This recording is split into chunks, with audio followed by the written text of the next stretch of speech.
안녕하십니까. 오늘 토론 진행을 맡은 조광섭입니다. 제주도 선거방송토론위원회가 주관하는 제주도지사 후보 선거토론회를 지금부터 시작하겠습니다. 공직선거법에 따라서 4명의 도지사 후보가 오늘 토론에 참여했습니다. 좌석 배치와 발언 순서는 사전에 추첨에 따라 결정되었다는 것을 말씀드립니다. 먼저 출연자를 소개하겠습니다. 화면 왼쪽부터 기호 3번 바른미래당 장성철 후보입니다. 안녕하십니까. 기호 2번 자유한국당 김방훈 후보입니다. 반갑습니다. 기호 7번 무소속 원희룡 후보입니다. 네, 안녕하세요. 반갑습니다. 기호 1번 더불어민주당 문대림 후보입니다. 반갑습니다. 오늘 토론 진행 방식은 공약 검증 토론과 후보자 주도권 토론으로 이어집니다. 답변과 발언 시간은 후보자 앞에 설치된 모니터에서 확인할 수 있습니다. 후보자들께서는 토론이 진행되는 동안 공약과 정책의 범위를 벗어난 비방이나 인신공격 등은 삼가해 주시기 바랍니다. 본격 토론에 앞서서 후보자들의 각오와 결의를 먼저 들어보겠습니다. 주어진 시간은 30초입니다. 순서에 따라서 장성철 후보 먼저 말씀해 주시죠. 극심한 소득 불균형의 위기가 제주 공동체 자체를 위협하고 있습니다. 도민을 위해서 임명된 공무원의 소득이 일반 도민의 평균 소득보다 두세 배 높은 현실은 결코 정당화될 수 없습니다. 도정과 공무원과 도지사가 앞장서야 됩니다. 실용과 개혁의 리더십으로 극심한 소득 불균형의 위기 극복하는 데 헌신하겠습니다. 관심 부탁드립니다. 고맙습니다. 이번에는 김방훈 후보 차례입니다.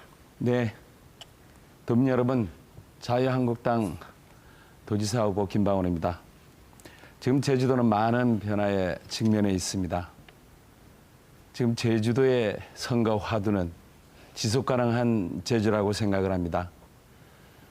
중요한 시기에 후보 검증 없이 제주도정 4년 맡길 수는 없습니다. 저는 오랜 공직 생활을 도민과 소통하고 제주도를 위해서 일을 해왔습니다. 그 소중한 경험을 앞으로 도민을 위해서 일하겠습니다. 예, 다음은 원희룡 후보 순서입니다. 발언 시간 30초입니다. 네, 존경하고 사랑하는 제주도민 여러분, 벌써 마지막 TV 토론이 됐습니다. 그동안 서로에 대한 도덕성 검증으로 근거 없는 폭로가 있었던 경우도 있습니다만 오늘은 그보다는 제주를 발전시키고 도민을 행복하게 할 정책과 비전에 집중하는 시간이 되었으면 합니다. 저부터 그렇게 하겠습니다. 예, 마지막으로 문대림 후보 30초 말씀해 주시죠. 존경하는 제주도민 여러분, 이번 6.13 지방선거를 통해서 촛불혁명의 지역적 완수를 이루어야 합니다. 그리고 지난 도정 4년을 평가해야 됩니다. 지난 도정 4년은 도정 운영을 위한 준비도 안 돼 있었습니다. 성의도 없었습니다. 성과도 없었습니다. 현란한 말솜씨만으로 도를 운영할 수가 없습니다. 저 문대림 도민들과 함께 도민 주권 시대를 열어나가겠습니다. 함께해 주시기를 부탁드리겠습니다. 감사합니다. 자, 이제 본격적인 토론에 들어가겠습니다. 먼저 공약 검증 토론 시간인데요. 순서에 따라서 한 후보자가 2분 동안 자신의 공약을 발표하고요. 공약 발표가 끝나면 모든 후보자와 돌아가며 질문 답변 형식으로 1대1 토론을 하게 됩니다. 이때 주어지는 시간은 두 후보 각각 1분 30초씩 총량제 방식으로 진행됩니다. 질문은 오늘 발표한 공약 이외에도 후보자의 다른 공약이나 정책도 가능합니다. 후보자들께서는 토론의 품격과 유권자들의 높은 민의를 감안해서 비방과 인신공격 대신 정책 토론에 집중해 주실 것을 다시 한번 부탁드립니다. 공약 검증 토론 첫 번째 순서는 김방훈 후보입니다. 공약 발표를 위해서 자리 이동해 주시죠.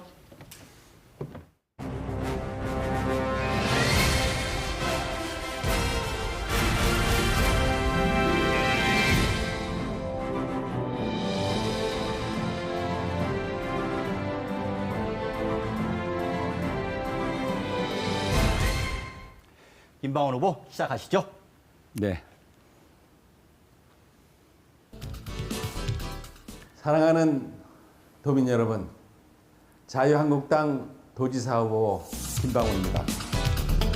균형 발전은 제주도 미래입니다. 제주시를 동제주시, 서제주시 두 개 시로 재편하겠습니다.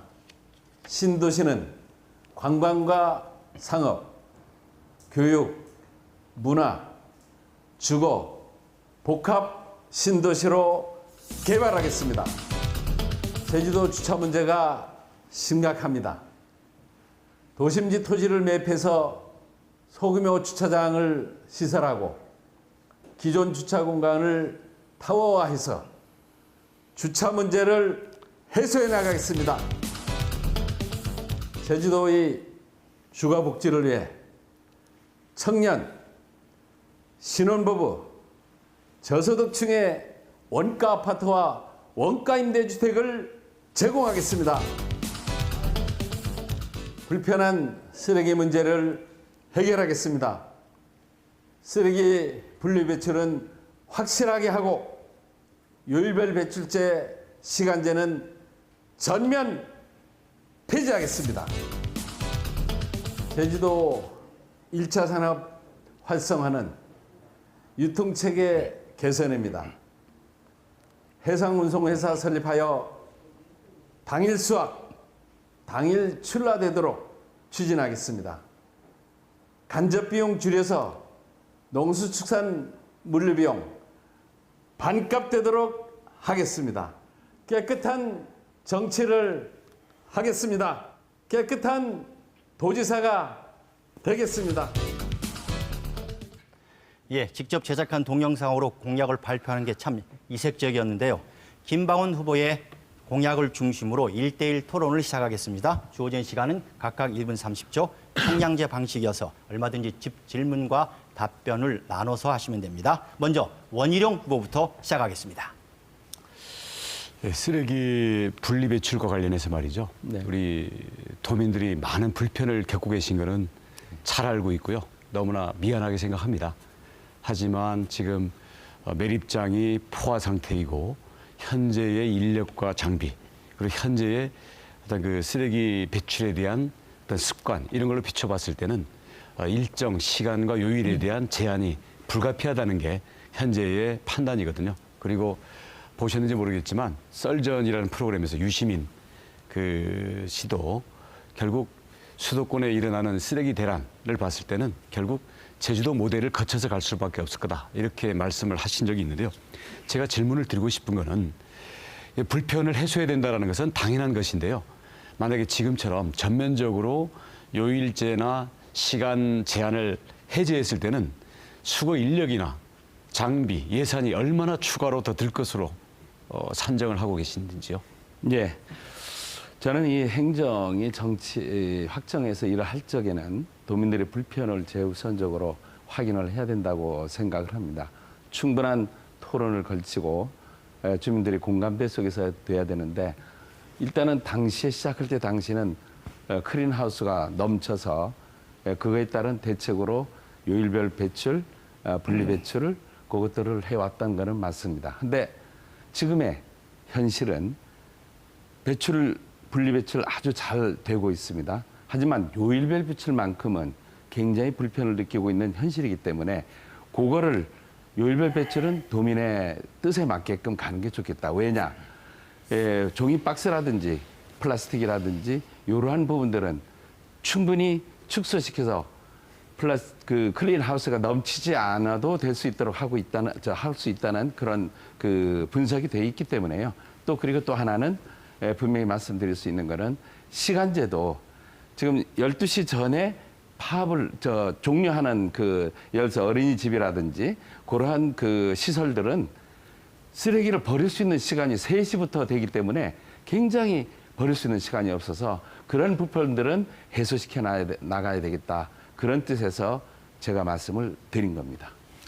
만약에 그 클린하우스에 모든 종류의 쓰레기를 매일 배출할 수 있게 하면은 사실은 매일 여러 종류의 차가 와야 되겠죠.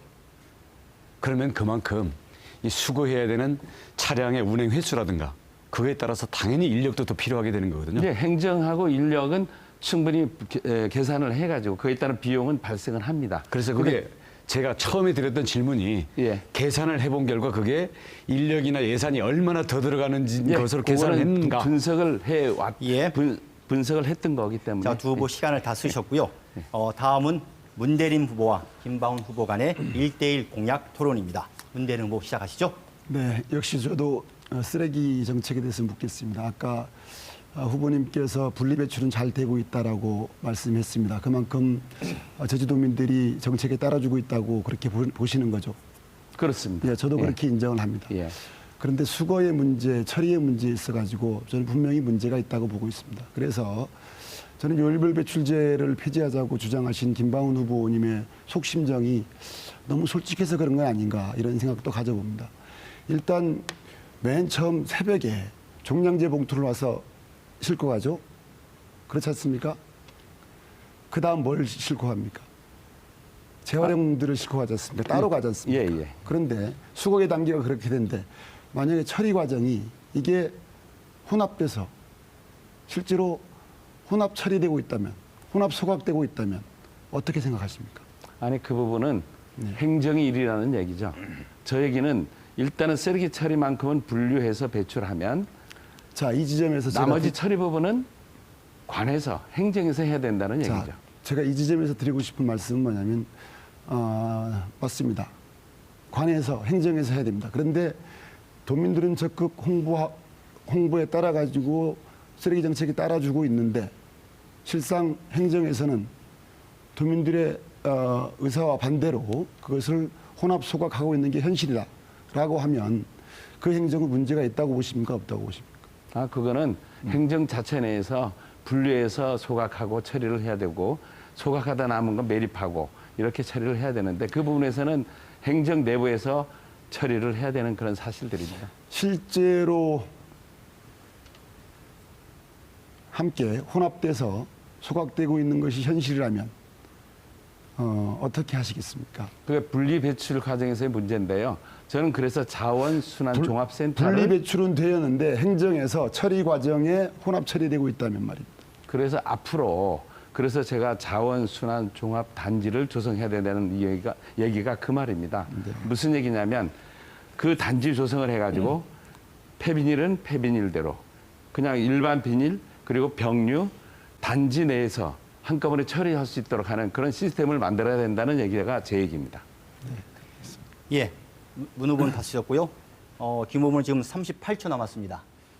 예, 해주시겠습니까? 그냥 쓰겠습니다. 아. 예, 됐습니다.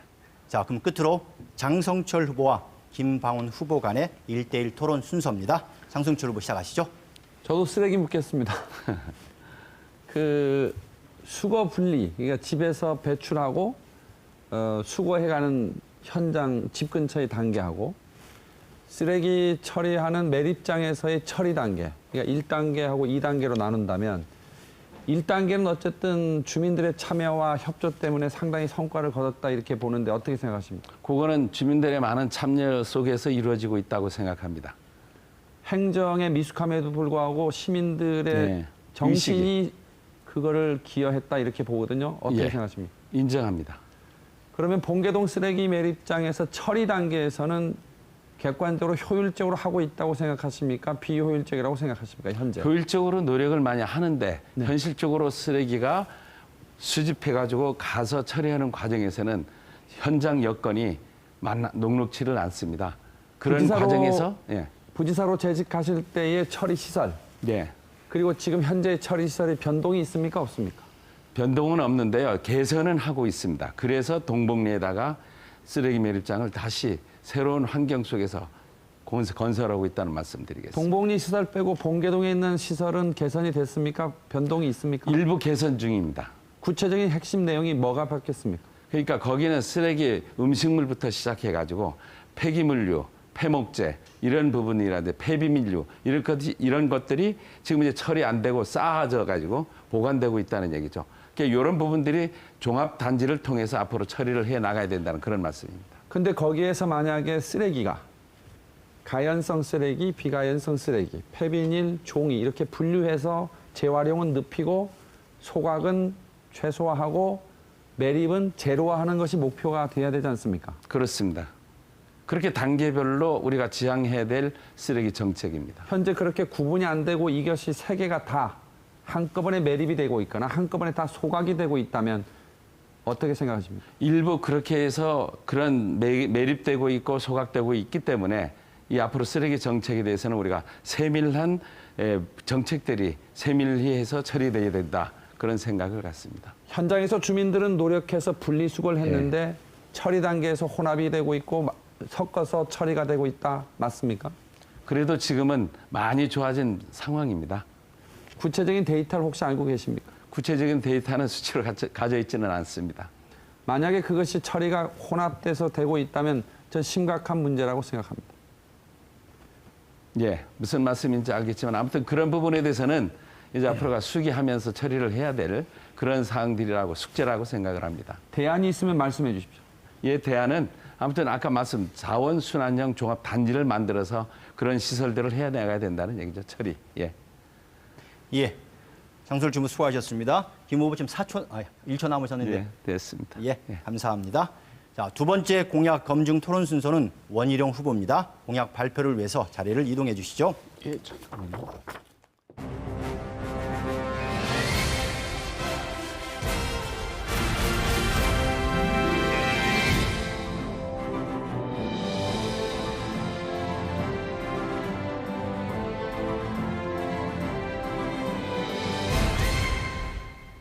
자, 원 후보 공약 발표해 주시죠. 시간 2분입니다. 네.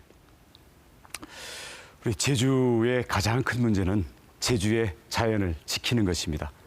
중국 자본의 부동산 난개발 이로 인해서 우리 제주의 중산간 또 제주의 자연환경이 위협에 처하고 있습니다. 제가 2014년 취임한 이후에 이러한 부동산 투자 위주의 개발에 대해서 강력히 제동을 걸어왔습니다.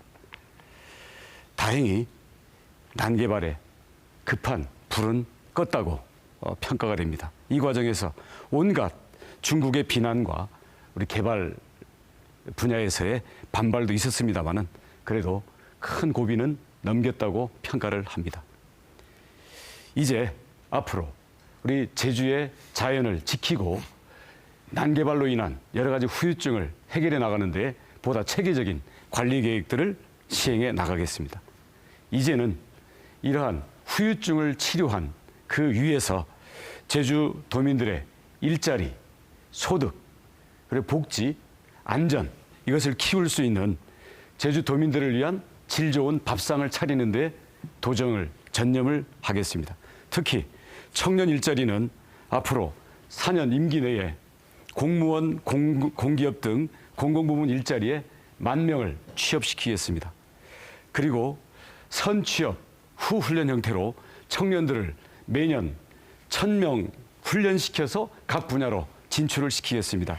그리고 직장에 취직한 청년들에게는 자기가 적립한 돈의 5배를 목돈을 만들어주는 5배속 청년 통장을 운영을 하겠습니다.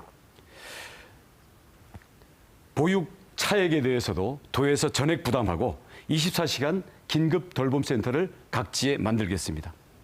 아울러 통합 관제 시스템 그리고 통학 안전을 확보하겠습니다. 네, 수고하셨습니다. 이제 방법은 다 이해하실 테고요. 원희룡 후보의 공약 토론 먼저 문대림 후보가 시작하겠습니다. 시간 각각 1분 30초씩 후보 네. 시작하시죠. 후보님께 아까 쓰레기 정책 이어지는 과정에서 이어서 묻겠습니다. 사실 이게 혼합 소각되고 있는 현장입니다. 현장에서 공익 제보를 받은 건데요. 수십 장의 사진이 있습니다. 소각장입니다. 봉계동 소각장입니다. 지역 주민들은 분리배출에 대해서 적극적으로 호응하고 있지만 어느 후보님께서 모르는 사이에 이렇게 혼합 처리되고 있다. 이것이 실상이다, 현실이라면 과거 도정을 책임졌던 분의 입장에서 도민들께 사과가 있어야 된다고 생각하는데 어떻게 생각하십니까?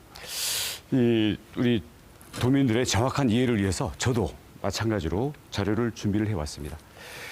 현재 종량제 봉투에는 원래 가연성 쓰레기만 넣어야 됩니다. 그런데 귀찮으니까 종량제 봉투 속에 불연성 또는 재활용품도 들어있는 경우가 덜어 있습니다. 네. 그래서 이게 소각장으로 처리장으로 반입이 되면 여기에 환경미화원들 그리고 이 주민 감시원들이 그 봉투를 일일이 다 찢어서 이걸 꺼내놓죠. 그렇게 되면 거기에서 재활용품을 잠깐만요. 선별하는 경우도 네. 있고요. 찢어서 확인된 흔적들이 없습니다. 그대로 종량제 봉투가 그대로 들어갔습니다.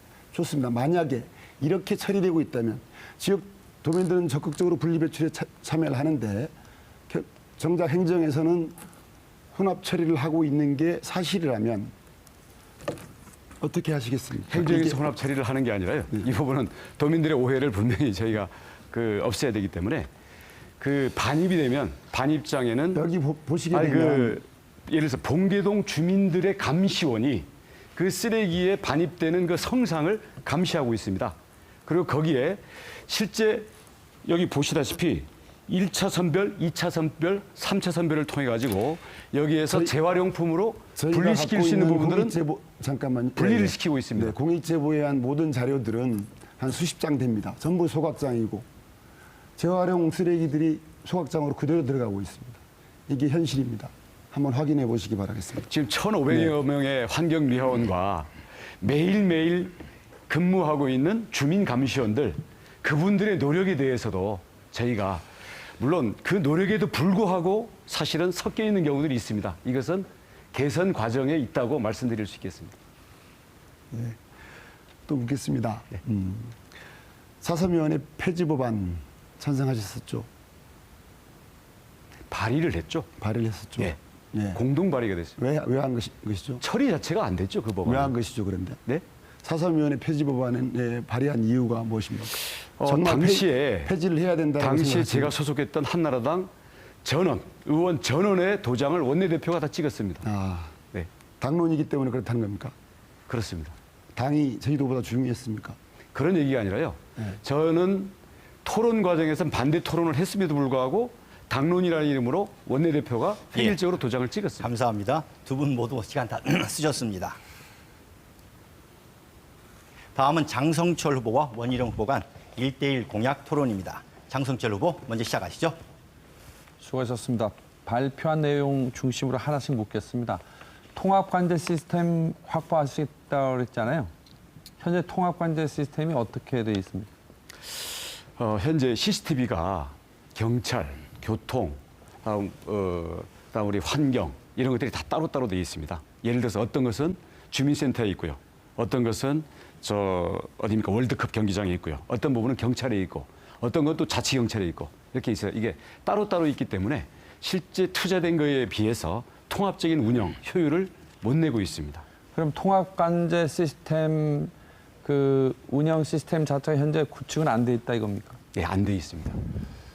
오 후보님, 제가 정책기획관 할 때 교육청, 경찰까지 다 불러서 통합관제 시스템이 구축되도록 해서 현재 운영 중에 있습니다. 현재 그거에 대한 통제, 관리권이 따로 있기 때문에 서로 그걸 열어줘야 관리권을 가져올 수는 없죠. 그런데 한 곳에서 관리권을 같이 보고 있죠. 그래서 실제 통합관제 효과를 보고 있다고 확실히 제가 알고 있습니다. 장소 월드컵 경기장에 보냈습니다. 지역 균형 발전 차원에서 설치 장소 거기로 결정했거든요. 그러니까 지금 기본적인 예를 들어 재난이라든가 범죄가 발생했을 경우에는 이게 협조가 되고 있는데요. 예를 들어서 우리 클린하우스에 달려있는 CCTV 이거는 주민센터에서 되고 있지 통합이 안 돼 있습니다. 연결이 안 돼 있습니다. 아니, 한 곳에서 다 볼 수 있습니다. 현재. 아니, 지금 주민센터에 있는 CCTV는 연결이 안 돼 있습니다. 주민센터라고 하는 건 어딜 얘기합니까? 동사무소. 통합관제 시스템이라고 하는 것은 말씀처럼 교육청, 경찰, 제주시, 또 그 학교 이렇게 되어 있는 CCTV를 한 곳에 다 모아놓는 거잖아요. 한 곳에 다 모을 필요는 없다고 생각을 합니다. 그러니까 볼 수 있는 시스템 자체를 한 곳에 모아서 운영하는 거잖아요. 이게 시스템으로 서로 열려 있으면 되겠죠. 그 시스템이 열려 있어서 다 연결돼서 현재 운영 중인데 네. 현재는 연결돼 있지는 않습니다. 현재 예를 들어서 저희가 학교 안에 CCTV를 볼 방법이 없습니다. 지금 원 지사님 월드컵 경기장 통합관제 시스템 현장 가 보셨습니까? 여러 차례 가봤습니다. 근데 갔는데 그쪽에 그 볼 수 없다고 그럽니까? 거기에 있는 것은 주로 이 교통 그리고 우범지대, 주택가 이런 쪽들입니다. 주로 방범 관련이죠. 분명하게 잘못 알고 계십니다. 통합관제 시스템 만든 지 지금 오래됐습니다. 돌아가서 한번 확인해 보셨으면 예, 좋겠습니다. 확인해 보겠습니다. 또 하나는 중국 자본의 부동산 개발, 이거 시간이 얼마 없어서요. 난개발과 싸움하실 때 집값 어떻게 했습니까? 집값이 그때 많이 올랐죠.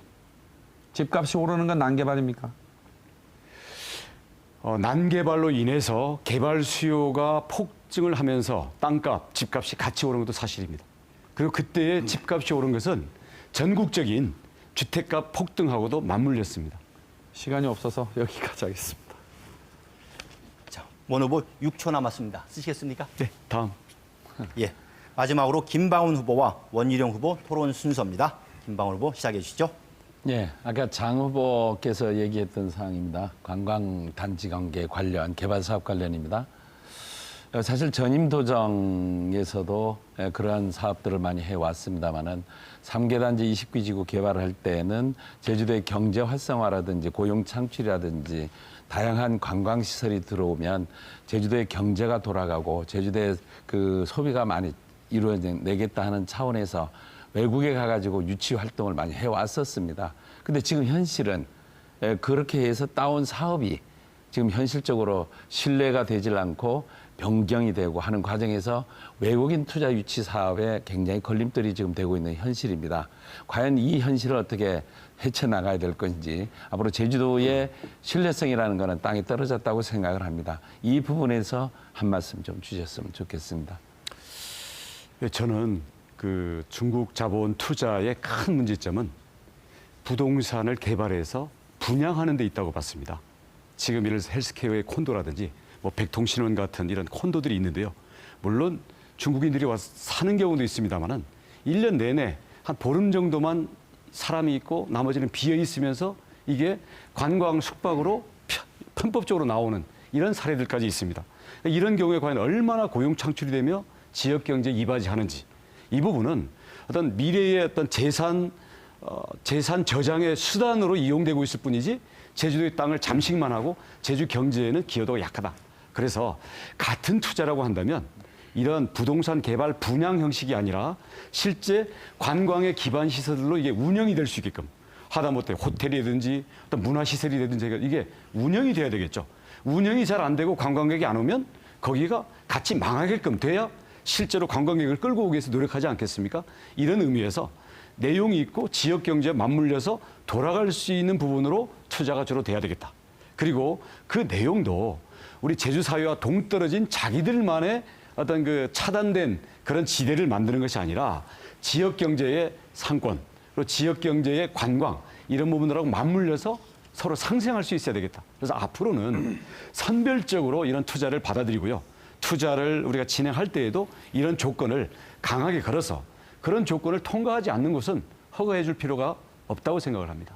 네, 그렇다 그러면 결과적으로 훼손하지 않는 자연을 훼손하지 않는 상황에서 다양한 관광 시설이 유치가 될 경우에는 그런 부분에서는 승인을 하고 추진할 수 있도록 하신다는 말씀이시죠? 제주 관광 인프라를 위해서 필요하고 지역 경제가 상생이 되는 경우에는 선별적으로 저희가 받아들여야 된다고 생각합니다. 예. 어느 분은 시간을 다 쓰셨고요. 그 아까 말씀 중에 공공일자리 1만 명을 쓰겠다고 하셨습니다. 4년 동안에. 근데 공공일자리 소유 예측은 어떻게 하셨는지 제가 보기에는 개인 기업인 경우에는 한 사람 일자리 창출하는데도 굉장히 고심 속에 들어가는데 이거는 완전한 우리 도민의 세금을 갖고 하시는 건데 어떤 생각을 가지고 계신지. 이따가 답변하겠습니다. 시간을 다 써서. 두 후보도 시간 다 쓰셨습니다. 수고하셨습니다.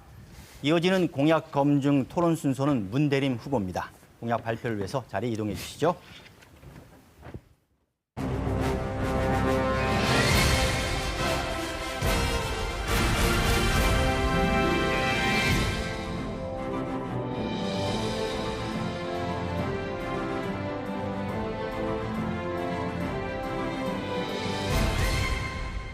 예, 문대림 후보 공약 발표 시작해 주시죠. 시간 2분입니다. 제주의 가치는 위대합니다. 위대한 제주도에 사는 모든 사람들이 행복한 그러한 도민주권 시대를 열어나가겠습니다. 국민의 이동권은 헌법에서 보장받고 있습니다. 국가는 대중교통수단을 통해서 국민의 이동권을 보장해주고 있습니다. 그런데 제주도민들은 여기에 차별적 대우를 받고 있습니다. 항공기와 여객선이 대중교통수단에 포함되지 않기 때문에 그 현상이 오고 있습니다. 차별성을 해소하겠습니다. 항공료 배삭 반값으로 인하하도록 하겠습니다. 장애인, 4.3 유족, 5.18 유족 국가유공자에 대해서 당장 내년부터 100% 인하하고 그리고 내후년부터 전 도민에 대해서 확대해 나가도록 하겠습니다. 택배비 물류비 반값을 통해서 지역경제의 활성화를 이끌어 나가도록 하겠습니다. 문재인 정부의 해상물류 지원 정책과 제주경제통상진흥원이 지금 진행하고 있는 택배비 지원을 확대해서 전 도민들에게 확대해 나가겠습니다. 환서의 벨트를 연결하는 1시간 단위 제주 목포 간 고속페리를 띄우겠습니다. 그래서 환서의 벨트의 시작이 제주가 되도록 하겠습니다. 산업물류 교통의 시작을 제주로 해서 제주의 미래 일자리 성장 동력을 만들어 나가도록 하겠습니다. 도민 모두 행복한 복지를 실현하겠습니다. 촘촘한 사회복지 시스템을 만들어 나가겠습니다. 무상복지를 통한 교육, 의료, 일자리 안정망을 구축해 나가도록 하겠습니다. 중고교 무상교통, 무상교복, 스쿨버스 추진을 하겠습니다. 출산비 무상 지원, 75세 이상 어르신들의 무상의료를 실시하도록 하겠습니다. 서귀포의료원의 제대학교병원 위탁 경영을 통해서 산남 지역의 의료 서비스질을 확실히 개선시켜 나가도록 하겠습니다. 힘있는 도지사 문대림이 이 일을 해내겠습니다. 네, 시간 다 쓰셨고요. 문대림 후보의 공약을 중심으로 1대1 토론을 이어가겠습니다. 먼저 장성철 후보 시작하시죠. 아까 말씀하셨던 환서의 경제권, 이게 H벨트라고도 얘기하는데요. 그렇습니다. 예. 억지로 이쪽 라인이 제주를 통과했어요, 제가 보기엔.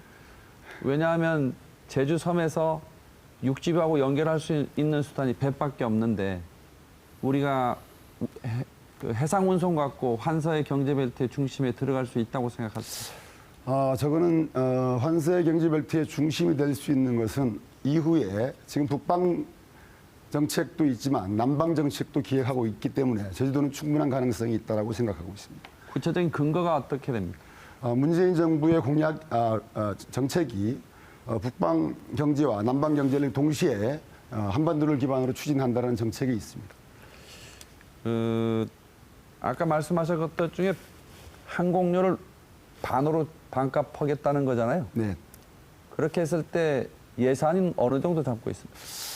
한 840억 정도 들어갑니다. 2,800만 명 중에 5%가 도민 이용이고 그것을 환산하게 되면 840억 정도 됩니다. 배값은 얼마입니까? 배값은 그리 많지 않습니다. 배값은 한 18만 명 정도 이용을 하고 있었습니다. 의외로 적은 분들이 이용을 하고 있었습니다. 한 17억 정도면 되었습니다. 계산을 많이 하셨네요. 네. 택배비 얼마입니까? 택배비는 1인 70회 48만 원이었습니다. 총액으로요. 총액이 930억 정도 됐습니다. 그럼 다 합치면 문 후보께서 얘기했던 반값 총액 얼마? 물류비까지 합치면 3,800억 정도 됐습니다. 국비로 할 겁니까? 지방비로 할 겁니까? 7대 3 정도로 생각을 하고 있습니다. 7은 어디입니까? 국비입니다. 현재 대중교통 지원 시스템 속에서 이루어지는 국비 지원이 다른 지역 같은 경우는 몇 %입니까? 그거는 제가 확인을 못했습니다. 예, 확인해 보겠습니다. 다른 지역의 대중교통 지원에 따른 국비 지원의 비율 이상으로 제주도에 더 해줄 거다 이렇게 생각은 안 들어서 제가 드린 질문이거든요. 이미 국가는 국민의 이동권 보장을 위해서 매년 수조의 적자를 감수하면서 대중교통망을 운영해 오고 있습니다. 수십 년 동안 제주도는 그곳에서 소외됐다는 것입니다. 이것들을 시정해 나가는데 도민적 영향과 지혜를 모아나가겠다는 말씀 드리겠습니다. 아까 말씀하셨더니 보육 관련 공약이 없어서요. 평소 갖고 있는 보육 관련 특이한 공약 하나만 있으면 소개하시죠. 온종일 돌봄 체제를 만들어 나가겠습니다. 지금 방과 후를 저녁 그리고 야간까지 합쳐서 시간이. 예. 자, 장솔 주모 19초 남았는데 쓰시겠습니까? 예. 말씀하신 그 반값 부분에 대해서 그렇게 되면 참 좋겠지만 중앙정부에서 제주 지역을 일반적인 도서 지역으로 보지 않는 이유가 있습니다. 그것은 제주 지역의 도서의 규모가 다른 지역보다 훨씬 크기 때문에 그렇습니다. 논의를 함께 했으면 좋겠습니다. 알겠습니다. 네. 네, 수고하셨습니다. 다음은 김바운 후보와 문대림 후보 간의 1대1 공약 토론입니다. 김바운 후보 시작해 주시죠. 예, 묻겠습니다. 네. 그 문 후보께서 적폐란 무엇을 두고 얘기하는 건지 한번 말씀 좀 듣고 싶습니다. 저는 공평하지 못하고 정의롭지 못한 세력, 그간에 대한민국을 망쳐놓은 세력이라고 크게 말씀드립니다. 저는 오랫동안 쌓인 관행과 부패라고 저는 정리를 하고 있습니다. 아무튼 기득권 세력 간의 문화, 그런 그 줄서기 문화 역시도 저는 그와 같은 맥락이고 사라져야 된다고 생각합니다. 근래 다니다 보면 후랑 카드를 많이 봅니다. 근데 문 후보님이 슬로건은 문재인 대통령 한라인이라는 슬로건을 봤습니다. 도민과의 한라인 이렇게 표현했을 때 더 좋았지 않냐 하는 생각도 가져봅니다만, 아무튼 도지사 후보의 가치관, 또 비전보다 현재의 기득권과의 가치관 관계가 치중하는 모습, 이것 또한 후보가 생각하는 적폐는 아닌지 한번 듣고 싶습니다. 사실 정치인으로서 요즘 문재인 마케팅 많은 분들이 하고 있는 줄 알고 있습니다. 저 역시 어쩌면 그 길을 가고 있다고 뭐 부정하지는 않겠습니다. 그럼에도 불구하고 그 마케팅은 누구나가 통한다고 저는 보질 않습니다. 네. 저희 삶 속에는 문재인 대통령 야인 시절, 국회의원 시절, 그리고 대통령 당선된 이후에 함께했던 역사가 있습니다. 그렇기 때문에 그것은 자연스럽게 마케팅이 이루어지는 것이라고 보여지고, 그 속에서 한라인이란 이런 표현이 나오지 않았나 네. 생각을 합니다. 그리고 저는 소통형 리더십이 매우 필요한 때다. 이것은 도민과 소통 공감, 그리고 중앙정부와의 소통과 공감, 그것이 결국 제주도의 이익을 극대화하는 길이다. 그렇게 보고 있고, 그 이익을 극대화하는 지점에 저 문대림이 있겠다는 그런 말씀을 드리겠습니다. 아무튼 저는 이제 앞으로 그런 기회가 주어질런지 또 안 주어지든 관계없이 저는 평소에 도민과의 소통, 도민과의 전화, 이게 우선이라고 저는 생각을 평소에 하기 때문에 한번 물어봤다는 말씀 드립니다. 지금 현재 중소기업 현황, 제주도의 85.8% 정도가 우리 제주도의 약 1,800 정도가 되는데, 지금 현재 기업이 4인 이하입니다. 근데 정책 중에 소규모 업체가 약 1,000개를 키우겠다고 했는데, 제주도의 1,000개가 어떤 기업을 말씀하시는 건지. 제주형 중소기업을 질문하시는 것 같습니다. 네. 이건 사실 그 향토기업을 육성하겠다는 것입니다. 이 향토기업은 지역 마케팅 조직을 지역마다 해서 권역별로 한 8개 정도 마련해서 지역마다 특성 있는 기업들을 살려내다 보면 지금 지역에 널려 있는 자원들, 인적 자원, 물적 자원들이 꽤 많다고 봅니다. 그것들을 묶어내고 수익 구조화시켜내겠다는 것입니다. 네, 두 후보 수고하셨습니다. 마지막으로 원희룡 후보와 문대림 후보 토론 순서입니다. 원희룡 후보 시작하시죠. 그 문대림 후보의 청년 공약을 봤습니다. 그랬더니 청년 관련 예산을 몇 %로 제시하셨죠? 1% 이상이라고 했습니다. 1%라고 했죠. 1% 이상. 1%면은 얼마 정도인가요? 500억 정도. 500억 좀, 정도죠. 네. 그것으로 할 수 있는 사업이 뭐라고 생각하십니까? 이상이라고 했고요. 500억 이상이라고 했습니다.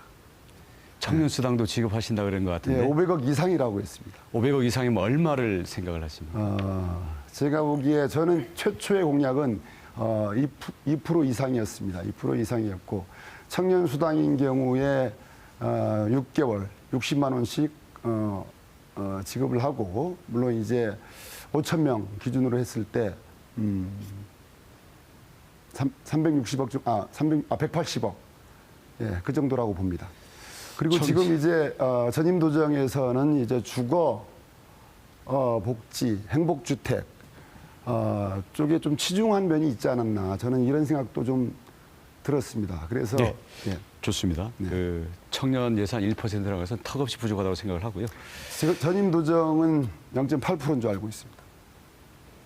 그 다음 질문을 하겠는데요. 그 고속페리를 물류의 주요 수단으로 제시를 하셨는데 1시간 간격으로 띄운다 그러셨죠? 네. 하루에 몇 척 띄우실 생각입니까? 8척이면 되는 하루 8척? 승객은 몇 명으로 계산하고 계십니까? 승객도 승객이지만 물류를 중심에 두고 있다는 말씀을 드리겠습니다. 그러면 그리고 하루에 지금, 8척이면 물류를 몇 톤 정도로 생각하시는 건가요? 그거는 이제 지금 뭐 선박산업, 항만산업, 선박산업의 침체 위기에서 국가 차원에서 각종 관공선 제작에 심혈을 기울이고 있습니다. 여기에 참여해서 그 관공선을 활용한 그 구체적 규모, 톤수 정도는 나중에 좀 추계를 좀 해봐야 되겠습니다. 그러면 1시간 간격으로 8대를 띄우려면 8대가 그러면 관공선으로 보유를 하겠다는 얘기입니까? 배 8척을? 그럴 수도 도에서 있습니다. 보유하겠다는 얘기입니까? 톤당 그 돈이 한 5척이면 1조 원. 아니, 그러니까 8척의 네. 고속 페리를 도에서 보유해서 운행하겠다는 얘기인가요? 올 1월에 한국 항만법이 통과가 됐습니다. 제 질문은 자, 들어보십시오. 제가 잘 몰라서 묻습니다. 왜냐하면 네. 그래서 공약이 어떤 건지 이해를 해야 저희가 예, 찬성을 예. 하든지 제가 반대하든지 할 거 아닙니까? 자, 문 후보는 시간 됐고요. 원인 후보 33초 남았습니다. 그러니까 제가 이제 그 물류를 해결하기 위해서 1시간 간격으로 고속 페리를 띄워서 페리라는 게 사람도 타고 그렇습니다. 거기에 자동차도 싣고 화물도 싣고 하는 거 아니겠습니까? 그러면 매일 8척을 띄우겠다고 하는데 이것을 민간 선박회사가 운영할지는 매우 불투명한 것 같고요.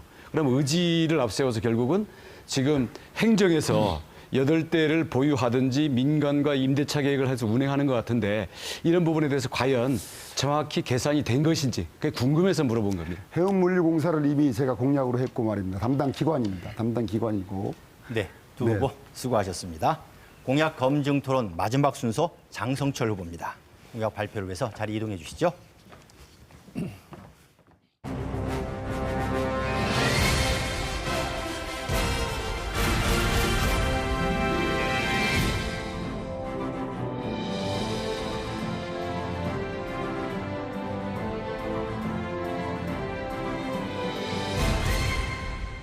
장성철 후보 준비되셨습니까? 네. 공약 발표해 주시죠. 여러분, 4개의 주제에 집중해서 하겠습니다. 공기업에 의한 독과점적 재정 수익 사업 연간 2조 원을 확보하겠습니다. 외국인 전용 대형 카지노 공기업이 직접 하겠습니다. 친환경 케이블카, 제주섬 일주 크루즈선 운영 공기업을 세워서 하겠습니다. 풍력발전 제주에너지공사를 통해서 공격적으로 경영 분야를 확대하겠습니다. 공공연구임대주택 3만 호 2025년까지 공급하겠습니다. 한시임대가 아닌 연구임대입니다. 건설원가 7,750만 원, 그리고 자금 조달 금리 2%로 고정금리로 가져오고요. 상환원금은 50년간 분할 상환 방식으로 하고 월 상환 방식으로 해서 월 그 상환금을 월 임대료로 책정해서 하게 되면 자연스럽게 도 재정 부담 없이 공공연구임대주택 할 수 있습니다. 평당 5,000원 지급하는 경관농업 직불제를 시행하겠습니다. 지금의 경관보전 직불제는 경관을 유지하는 정도 수준의 보전 직불제입니다. 제가 생각하는 것은 경관을 창출하는, 농업이 경관을 창출하는 직불제를 하겠습니다. 제주도를 농업 경관의 메카로 조성하고 연중 농업 경관 창출하는 농가 여러분께 평당 5,000원을 지급하겠습니다. 다음입니다. 제2공항 제주해저고속철도 충분한 논의를 거쳐서 도민 투표를 통해서 결정하겠습니다. 제2공항을 통해서 여객 운송 위주로 할 것이냐, 해저고속철도를 통해서 여객 운송 그리고 화물 운송을 동시에 할 것이냐, 관광산업 위주의 산업 구조로 갈 것이냐, 새로운 산업 구조들을 만들 것이냐, 한반도 신경제 지도 구상 H경제 벨트에 우리가 들어갈 것이냐 말 것이냐 충분한 논의를 거쳐서 도민 투표를 통해서 결정하겠습니다. 이상입니다. 예, 시간 다 쓰셨고요. 장성철 후보의 공약을 중심으로 1대1 토론을 시작하겠습니다. 주어진 시간 각각 1분 30초입니다. 먼저 김방훈 후보 시작해 주시죠. 예, 아까 그 발표한 내용에 보면 설명은 안 했지만 네. 토지주택공사 예. 설립을 한다고 예. 그런 내용이 들어있는 것 봤습니다. 네. 예, 그게 주택공사를 설립을 했을 때 네. 거기에 따른 그 설립만이 아니고 사업성 이런 것들이 있어야 되는 거거든요.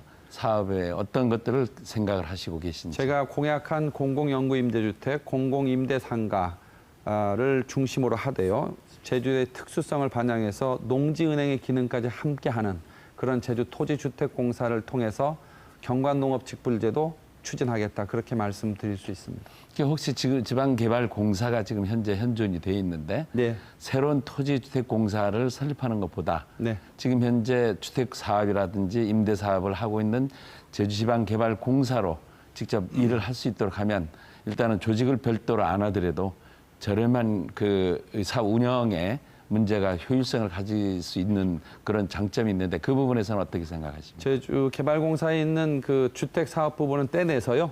제주 토지주택공사로 흡수할 겁니다. 그리고 제주개발공사는 본연의 기능에 적합한 쪽으로 특화하는 게 전 맞다고 생각합니다. 하나만 더 묻겠습니다. 소득 그 재정 수입 관계에서 케이블카를 말씀을 하셨는데 네. 그 생태계를 파괴하지 않는 산에서 케이블카 설치를 말씀하셨습니다. 네. 그거는 좀 구체적으로 설명을 좀 주시죠. 환경 훼손 없이 경관 상품을 창출하는 케이블카의 사례는 수없이 많습니다. 그리고 경관을 보전하기 위한 수단으로 쓰는 케이블카도 있고요. 그 유네스코에서 인정한 사례도 있습니다. 도민적 지혜를 모으고 해외의 많은 전문적인 사례들을 참고하면 충분히 제주도만한 이만한 곳이 없기 때문에 저는 가능하다고 생각합니다. 중간에 케이블카 추진을 위해서 한라산 케이블카 얘기들이 나왔었습니다. 그와는 어떤 그 연관이 있는 사업 계획인지요? 솔직하게 말씀드리겠습니다. 한라산을 보전하기 위해서 케이블카를 놓을 거면 한라산 입산을 통제하는 조건으로 저는 해야 된다고 생각하기 때문에 케이블카를 함에 있어서 한라산 케이블카를 제가 직접적으로 언급하지 않았다 공약을 하면서 그렇게 말씀드리겠습니다. 저 개인적인 생각으로는 한라산 케이블카는 언젠가는 신중하게 검토를 해야 된다는 생각을 갖습니다. 왜냐하면 지금 고령화 또 장애인 또 나이 많으신 관광객들 오셔서 한라산에 한번 가보고 싶은 마음은 있는데 케이블카 여건이 안 돼서 가고 싶어도 못하는 그런 아쉬움이 있다는 말씀 드리겠습니다. 분명한 거는 한라산에 케이블카를 놓게 될 경우에는 한라산을 보전하는 수단으로 해야 되고 당연합니다. 그렇게 할 경우에는 입산을 몇십 년간 통제하겠다고 하는 도민적 합의가 전 있어야 된다고 생각합니다. 우리는 환경이 보존되리라 생각합니다. 네. 예. 예, 장성철 후보 5초 남았습니다. 그리고 그 케이블카 관련된 수익 사업의 그 것들은 지역 주민들의 참여를 통해서 방안을 찾겠습니다. 감사합니다.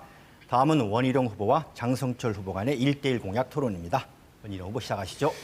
그 공공임대주택을 대폭 지어야 된다라는 그 문제의식에 전적으로 동의를 합니다. 네. 물론 강론으로 들어가 보면 뭐 여러 가지 방법이라든지 이런 것들은 차이가 있을 수 있겠지만 그것은 어차피 토론할 수 있는 내용이라고 보고요. 저희도 실제로 이 임대주택을 확보를 하려고 하다 보니까 부닥치는 문제가 부지 문제입니다. 부지에 대해서 어떤 원칙을 가지고 확보를 해야 된다고 생각하시는지. 최근에 물류단지 추진하다가 도정이 부지 확보 못해서 포기했죠. 네. 또 주택 관련해서도 부지 확보 못해서 난관에 부딪힌 사례 많이 알고 있습니다. 도정의 저는 능력이라고 생각합니다. 저한테 맡겨주면 부지 확보할 수 있습니다. 간단하게 이야기하면 제도를 바꿔야 됩니다. 부지를 살 때 양도소득세를 일정 정도 대폭 감면해 주는 거를 특별법을 통해서 저 제도를 도입하고요. 중앙정부하고 교섭을 하고 다른 부분의 재정적 부담을 주고받는 그런 게임의 룰을 갖는 그런 방식이면 좀 가능하다고 생각합니다. 예. 양도소득세만 줄여도요. 토지를 이렇게 매각해주겠다는 토지주들 많이 나타날 수 있습니다. 예. 양도소득세는 국세니까. 예, 국세니까 말씀하시겠습니다. 가능합니다. 문제죠. 그다음 또 그 경관직불제. 예. 또 저는 매우 앞으로 고민을 많이 해야 될 그 제도라고 생각하는데 지금도 일부 메밀이나 뭐 콩 또는 목초지 이런 경우에는 우리 경관 작물 직불을 일부 시행을 하고 있습니다. 근데 그 값이 헥타 그러니까 한 3,000평에 한 150만 원 정도거든요. 근데 그런 정도도 현재는 그걸 환영하는 농가들이 있어서 되고는 있습니다만은 지금 우리 장성철 후보께서 아까 말씀하신 평당 5,000원이면 지금의 10배죠. 10배죠. 그러니까 3,000평이면 1,500만 원이 되는데 네. 그러니까 이 부분을 뭐 결국 궁극적으로 그렇게 가야 된다는 부분에 저도 동의를 하는데요. 당장에는 과연 이 한정된 재원을 가지고 어떤 부분에다가 이걸 쓰는 게 가장 효과적일지 아마 고민을 하셨을 것 같아가지고요. 묻고 싶습니다. 그렇죠. 어느 분야에 맞춰서 대답을 해드릴까요? 그러니까 재원? 한정된 재원을 가지고 돈- 경관 직부를 만약에 쉽게 얘기하면 한다면 돈도 없는데 왜 하느냐 그 얘기 아니겠습니까? 아닙니다. 제한된 재원으로 경관 직부를 만약에 정보당 1,500만 원씩 한다면 어느 분야에 하고 싶으냐라는 거죠. 어느 분야라는 게 어떤 뜻이죠? 어떤 경관에 대해서 직부를 하고 싶다는 겁니다. 제가 꿈꾸는 제주는 읍면별로 예를 들면 구자, 성산, 애월, 한림 전부 다 아름다운 경관을 창출하는 그런 농업이었으면 좋겠습니다. 그런데 그거를 도지사 혼자 독단적으로 할 수는 없고요. 그 지역의 생산자들이 다 모여서 애월 전체는 메밀꽃 동산으로 한번 만들어 보겠다라고 하는 지주, 농가 또 협동조합의 단합된 의견이 좀 모아지는 게 중요하기 때문에 단계별로 2019년에 실태조사하고 2020년에는 기초조사를 하고 그리고 합의를 하고 이런 과정들을 밟아가는데 재정은 연간 2조 원 벌어오면 제가 가능합니다. 예, 장 후보 4초 남았습니다. 사용하시겠습니까? 도전하지 않으면 이루어질 수 없습니다. 저 도전하겠습니다. 예, 감사합니다. 문대림 후보와 장성철 후보 토론 순서입니다. 각각 1분 30초씩 문대림 후보 시작하시죠. 네.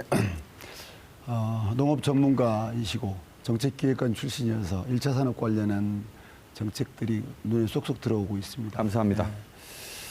그 전임 도정의 1차 산업 정책에 대해서 잘한 것 한 가지, 못한 것 한 가지만 좀 말씀해 주시겠어요? 농정, 관광 모든 분야를 통틀어서 기억 남는 게 없습니다. 네. 예, 저 역시 마찬가지고요. 특히 감귤 혁신 5개년 계획 비상품 감귤 수매 안 한다고 했을 때 황당했습니다. 네, 어쨌든 비상품 감귤이라는 것은 우리가 상품의 가격 지지를 위해서 부득이한 조치라고 저희는 보고 있고요. 또 어쨌든 물리적으로 줄여야 되는데 그럼에도 불구하고 자연 발생적으로 10% 이상 발생하는 게 비상품이기 때문에 이것에 대해서 행정이 적극적으로 대응을 해야 된다고 봅니다. 그리고 이제 쭉 1차 산업 관련 공약들이 있는데 수산과 양돈, 축산에 대한 공약은 이제 말할 기회가 없으셨는지 모르지만 간단하게 말씀 좀 주시겠습니까? 선키스트 모델을 감귤이나 농업에 도입하겠다고 했는데요. 사실은 생산자 조직의 규모화를 통한 출하, 유통 조절, 출하 조절권 이렇게 갖는 게 감귤 농업만이 아니고 1차 산업에 다 관통되는 원리라고 생각합니다. 그래서 저는 품목별 생산자 조직의 규모화는 1차 산업, 수산업, 축산업, 농업을 포함한 모든 분야로 적용시키겠다고 하는 공약을 했음을 말씀드립니다. 그 최근에 문제가 됐던 양돈 산업과 관련해서 그 분유 처리와 관련해서는 어떤 정책이 떠오르십니까? 매번 말씀드리는데요. 그런 그 난관에 부딪힌 문제들은 전문가들과 또 예산 담당하는 공무원들과 또 그 분야의 전문직 공무원 또 외부 전문가들을 모아서요. 현장에 가서 봐야 됩니다. 그렇죠. 여기서 아무리 토론해도 답 잘 안 나오거든요. 네, 저는 네. 그렇게 늘 가서 현장에서 답을 찾고 돌아와서 기획회의를 하고 그 내용을 다시 갖고 현장에 가는 그런 실용적인 개혁적인 도정을 운영하고 싶습니다. 감귤 폐원지에 대한 태양광 농사 들어보셨습니까? 네. 전임 도정이 의욕적으로 추진했던 사업으로 알고 있습니다. 그리고 이제 태양광 연금이라고 적극적으로 홍보를 했었고요. 최근에 지지부진한 상태입니다만 농업 전문가 입장에서 폐원지를 활용한 에너지 정책 이것에 대한 평가는 어떻습니까? 저는 그 감귤 폐원지 활용에 대한 구체적 다른 대안이 없는 상태에서 그런 태양광 사업을 하는 거는 전 하나의 선택일 수 있다고 생각합니다. 그럼에도 불구하고 제주 농업이 제주 공동체의 전략적 기간 산업임을 고려한다면 좀 더 농업을 활성화하는 대안은 없었을까 하는 아쉬움을 갖고 있습니다. 네. 그 한번도 신경제구상과 관련해서 참여하느냐 마느냐를 주민투표에 붙이겠다고 했는데 말입니다. 해저철도 제가 시간이 없어서요. 예. 두 후보 모두 수고하셨습니다. 예, 자, 공약 검증 모두 마쳤습니다. 장 후보 자리해 주시고요. 감사합니다. 뜨거운 조명 아래 열띤 공방을 펼쳤던 공약 검증 토론이 끝났습니다. 도지사 후보 네 분 모두 잠시 시원한 생수로 목을 축이시고 긴장도 푸셨으면 좋겠습니다. 오늘 토론을 시작한 지 이제 1시간가량 지나고 있습니다. 남은 시간도 지금처럼 품격 높은 토론이 이어지기를 기대해 보겠습니다. 이번 토론은 주도권 토론입니다. 네 분의 후보자께 각각 2번의 주도권을 드릴 텐데요. 주도권을 가진 후보가 다른 후보를 검증하되 주제 제한은 없습니다. 이번 6.13 지방선거와 관련해서 제주도 선거방송토론위원회에서는 도내 각 언론사와 시민단체를 대상으로 지역 현안과 관심 사항을 청취했습니다. 그리고 주요 의제별로 정리해서 이미 각 후보자와 정당에 전달했습니다. 가능하다면 이번 주도권 토론에서는 이러한 현안과 의제들을 토론 주제로 활용하는 것도 좋을 것 같습니다. 토론 도중 상대방 후보가 너무 길게 발언하면 주도권을 가진 후보자가 사회자에게 발언 제지 요청을 할 수 있습니다. 다만 상대방에게 최소한의 답변 시간을 보장해주는 아령도 보여주셨으면 합니다. 그럼 지금부터 주도권 토론을 시작하겠습니다. 원희룡 후보 5분간의 주도권을 사용하실 수 있습니다. 예. 먼저 장성철 후보를 상대로 해서 저한테 처음 묻겠습니다. 물어주시네. 그 장성철 후보님의 우리 사실 출마하기 전에도 여러 가지 우리가 토론을 한 적이 있지 않습니까? 예. 그러니까 가장 제가 그 의미 있게 생각하는 우리 장성철 후보님의 문제의식은 그동안 제주가 경제 성장을 많이 했는데 그 과정에서 소득 격차 문제가 심각하고 또 그로 인해서 특히 젊은 이들의 희망이 계속 작아지고 있다. 그래서 이 부분에 대해서 저도 깊이 공감을 하는 바입니다. 그래서 저는 그런 점에 대한 앞으로의 방향을 결국 우리 제주도민들의 일자리와 소득, 특히 청년, 그리고 아이들을 키우는 엄마, 그리고 이 청년들을 취업시켜야 되는 50대 부모들, 그리고 이제 노후, 갑자기 100세를 살아야 되는 이 노후를 대비해야 되는 어르신들, 이분들에 대해서 일자리, 그리고 일자리를 제주도에 있지만 이게 소득 수준이 너무 낮기 때문에 이런 부분을 어떻게 끌어올릴 것인가, 이런 부분을 중심으로 사실은 그 제2기 공약을 주로 짰거든요. 예. 뭐 잠깐 우리 도민들의 이해를 돕기 위해서 말씀드린다면요. 우리 청년 정책의 경우에는 아까도 말씀드렸습니다마는 공무원, 공기업, 공공분야 일자리 10,000명을 임기 내에 취업시키는 것, 그리고 괜찮은 인턴 훈련 자리도 없는 게 제주의 현실이기 때문에 1,000명을 일단은 이 센터에서 취업을 시켜서 2년 동안 훈련시켜서 그 해당 분야로 내보내는 거죠. 그리고 이제 알바하는 이런 청년들에 대해서도 우리가 알바의 안정성에 대해서 보장해주는 이러한 청년 정책들. 그래서 이런 식으로 해서 청년들의 일자리, 그리고 보육, 그리고 이제 장년층과 노년층들에 대한 일자리에 집중을 했는데요. 우리 장성철 우리 후보님께서는 우선 소득 격차 부분을 이런 일자리와 소득으로 접근하는 이러한 공약과 정책에 대해서 우선 의견을 좀 말씀해 주시고요. 그 다음 질문을 제가 하겠습니다. 저한테 먼저 질문해 주셨는데 높은 점수를 못 드려서 이거 어떡하죠? 왜냐하면 이 공공 분야의 공무원과 공기업 분야의 일자리를 늘리는 부분은 굉장히 위험하다고 생각합니다. 특히 공무원 하나만 얘기해 볼게요. 625명을 4년 동안씩 뽑아야 돼요. 2,500명을 채용하신다 했기 때문에. 그럼 현재 제주도청 공무원이 5,300명입니다. 일반직 공무원이. 근데 그거의 한 46%를 증가시키는 거예요. 4년 동안. 그럼 공무원 순환 문제도 나중에 생기고요. 실제로 고정 경상비가 급격하게 증가하고 연금 문제까지 생각하면 나중에 재정적 부담이 엄청날 수 있습니다. 이런 부분을 일자리라고 얘기한다는 것 자체가 저는 동의가 안 되는 거고요. 좀 선순환적인 수준에서 좀 뽑는 건 동의하는데, 또 하나 말씀드리고 싶은 거는 제가 공공연구임대주택을 왜 했냐면 한 10만 원대 임대를 갖고 집 문제가 해결이 되면 청년이 이 제주도에 많이 옵니다. 그러면 기업이 많이 옵니다. 고용이 가능한 청년들이 있기 때문에. 그래서 전 민간 분야에 대한 공적 자금의 투자를 통해서 기업을 활성화하는 쪽으로 가는 것이 저는 일자리 창출의 가장 근본적인 방향이 아닌가 생각하고 있습니다. 제 주도권 질문. 네. 그런 문제의 지적에 대해서는 저희들이 유념을 하겠고요. 그 공무원 또 공기업, 공공분야라 일자리라고 했을 때는 지금처럼 전형적인 공무원을 염두에 둔 것은 아닙니다. 주로 사회복지사들의 준공무원화라든지 아니면 어린이집 보육교사들의 증원, 그리고 오늘도 전통시장 다녀왔습니다마는 전통시장에서 우리 상인들이 개인이나 아니면은 상인의 차원에서 어떤 마케팅이나 어떤 프로그램을 하려면 잘 엄두를 못 냅니다. 그리고 제대로 온 전문적인 교육도 못 받았고요. 그러니까 이런 부분들에 대해서 우리 전통시장 또는 우리 중소상인들, 중소기업, 1차 산업, 관광산업 이런 부분들에 대해서 전문적인 훈련 그리고 전문적인 연계를 갖춘 이러한 인력들을 공무원이 필요할 경우에는 공무원, 공기업에 필요하면 공기업에 아니면 공공 분야의 어떤 사업 프로그램에서 필요하면 거기에 인력으로 담아서 민간 분야를 도와줌으로써 민간 분야에 스스로는 감당하지 못하는 이런 전문 역량, 고급 인력들을 공급하는 그런 것들을 많이 염두에 두는 거거든요. 그리고 여기에 따라서 발생하는 비용들은 우리 자꾸 우리 장성철 우리 후보님하고 늘 논쟁하고 있습니다만은 우리 차입 채무 4천억 원을 갚은 재정 여력이 있기 때문에 이 재정 여력에서 일부를 쓰고 우리 장성철 후보님은 발언권 좀 2조 주세요. 원을 번다고 그러는데 저는 2조 원까지는 아니더라도 일방적으로 저희는 1,000억만 더 벌면 공기업 부분에서 그리고 연설만 하시고 충분히 질문을 가능하다고 하지 생각합니다. 마셨어야죠. 좀 예.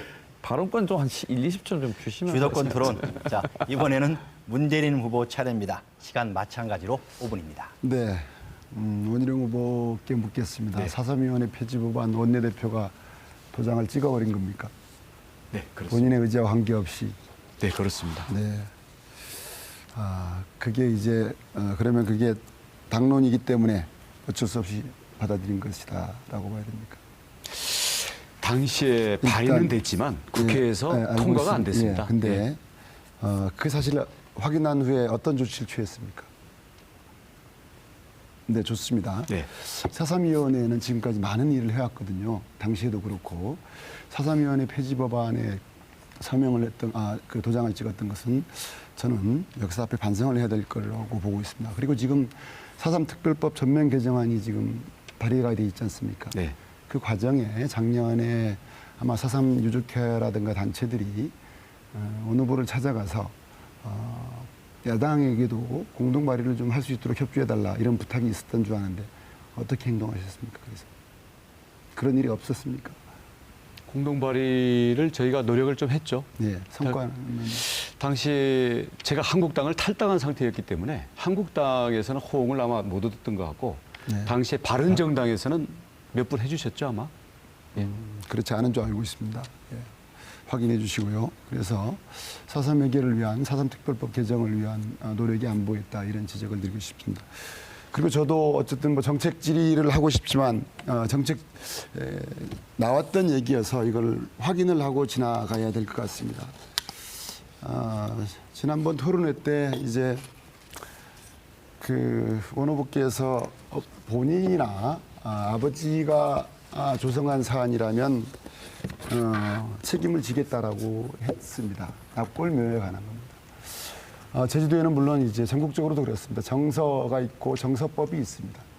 그럼에도 불구하고 제가 봤을 때 이것은 현직 지사 재직 시절에 그 지사의 아버님이 도유지에 개인 납골묘를 이렇게 했다는 것은 이해가 안 됩니다. 656번지가 도유지입니다. 사유지고 침범 정확히 하고 있습니다. 이 건에 대해서 간단한 답변 좀 주시겠습니까? 지난번에 그렇지 않아도 그 지적을 하셔가지고 네. 예, 일부는 확인을 했고요. 소유 관계라든가 이 경계 측량 같은 거는 계속 확인 중에 있습니다. 경계 측량 결론적으로 말씀드리면요. 네. 이게 200년 전 8대조의 묘가 200년 동안 있었던 그 자리인데요. 이것을 2016년에 우리 자, 문중에서 제 주도권입니다. 아니, 답변은 최소한의 답변을 하겠습니다. 네. 제 2016년에 주도권입니다. 문중에서 회의를 제 해가지고 주도권입니다. 예. 제자리에서 개장을 하면서 제 주도권입니다. 다른 그게- 곳에 그게 있던 제 20여 개의 제 중묘를 이쪽으로 화장을 해서 모셨다고 예. 합니다. 일단 그래서 발언 주도권을 이 부분과 관련해서 문재인 후보한테 먼저 잘못된 부분이 주겠습니다. 있다면 이 부분에 대한 제지해 주시죠. 상응하는 조치를 하겠습니다. 예. 기존 묘지만 묘적기가 없고 묘적기가 없는 묘라고 하더라도 일단 이장을 하는 순간 그 토지는 어떻게 됩니까? 그리고 이게 도유지가 확실하게 맞다면 지금 사유지랑 도유지랑 물려 있거든요. 측량을 그래서 했거든요. 이 부분을 정확히 확인해서 그 사실관계와 법적인 판단에 따라서 그에 따른 상응한 조치들을 하겠습니다. 네, 그렇게 해주시길 바라겠습니다. 그리고 지난 토론회 때 우리 김방원 후보께서 물으셨었는데요. 건시대제, 석전대제, 산신제와 관련해서 사실 이것은 제주도의 풍속이고 제주도의 삶이라고 봅니다. 그런데 초원관으로서 도지사의 초원관 역할 부분과 관련해서 종교적 신념 존중합니다. 그럼에도 불구하고 지난번에 원 후보께서 말씀하신 내용은 아버지와 주변이 허락하면이라고 했습니다. 저는 이거는 용납할 수 없다고 봅니다. 도민적 정서상. 본인의 종교적 신념상 그러는 것이 아니고 아버님과 주변이 허락을 한다면 지금도 그 말에 똑같습니까? 10개명 때문이 아니고. 더 고민해보고 잘 하겠습니다. 네, 저는 고민의 여지가 없는 부분이라고 보여집니다.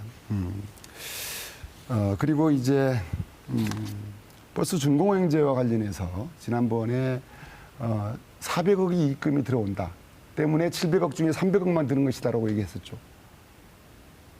네. 실제로 그렇지가 않습니다. 880억이 들고 있습니다. 제외하고도 다시 한번 확인해 주시길 바라겠습니다. 예. 다음은 장성철 후보입니다. 5분 동안 주도권 토론 시작하시죠. 원 후보님께 저도 묻겠습니다. 지난번 국제자유 도시 추진과 관련해서 문대림 후보한테 제가 폐기에 대해서 잘못된 거 아니냐 이런 질문을 했는데 국제자유 도시의 비전이 앞으로 제주에서 어느 정도까지 오래 가져가야 된다 이런 생각 해보신 적이 있습니까? 저는 앞으로 간단히 저 주도권이니까. 4차 산업혁명 시대를 내다보고 앞으로 남북 통일까지를 내다본다고 한다면 국제 자유도시로서의 제주의 위상은 버전이 더 발전돼야 된다라는 지적은 맞지만 이것을 폐기한다거나 이것을 유지 확대돼야 된다는 쪽에 동의하시는 거죠? 그렇습니다. 국제자유도시를 추진하기 위한 그 제도적 엔진으로서 우리가 특별자치도를 했다 이렇게 알고 있지 않습니까? 그렇습니다. 국제자유도시가 비전이고 목표고 특별자치도는 거기에 수단지죠. 제도적 네. 수단. 네. 맞죠? 네. 특별자치도를 어느 수준까지 발전시켜야 된다 하는 그런 평소 생각을 갖고 계십니까? 저는 노무현 대통령께서 제시하셨던 외교국방 사법을 제외한 모든 국가의 기능을 제주도에 담아서 대한민국 전체에서는 한꺼번에 갈 수 없는 모델을 제주부터 간다. 저는 그러한 비전이 노무현 매우 정부 바람직하다고 특별자치도 기본 구상은 2단계 있었지요. 네, 그렇습니다.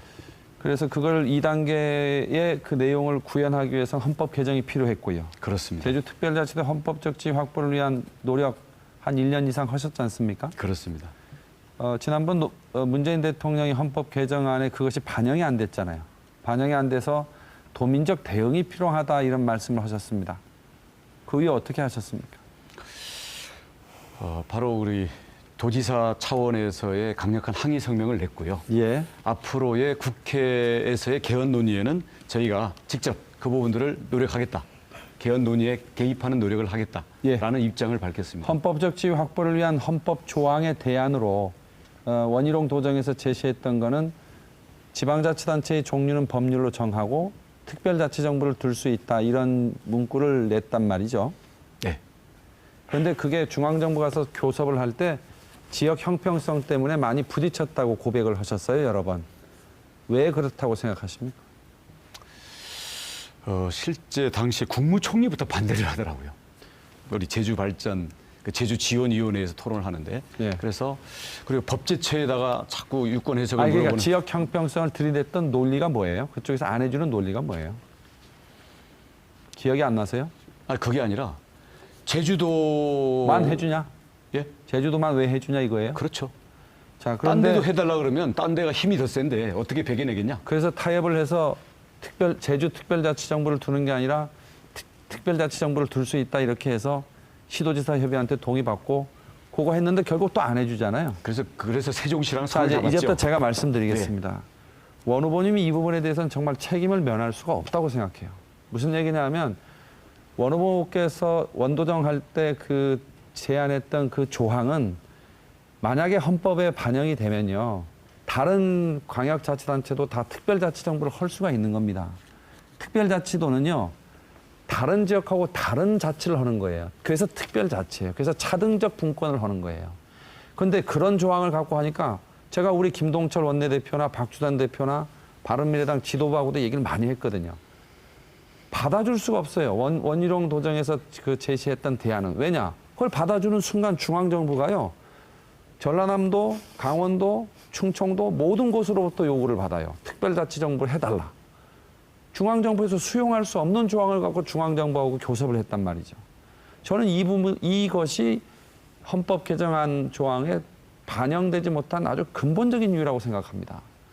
그래서 저는 국민의당 도당위원장 할 때부터 제주도가 섬이라는 지정학적 특수성을 고려해서 제주특별자치정부를 둔다. 왜? 제주특별자치도를 이미 하고 있거든요.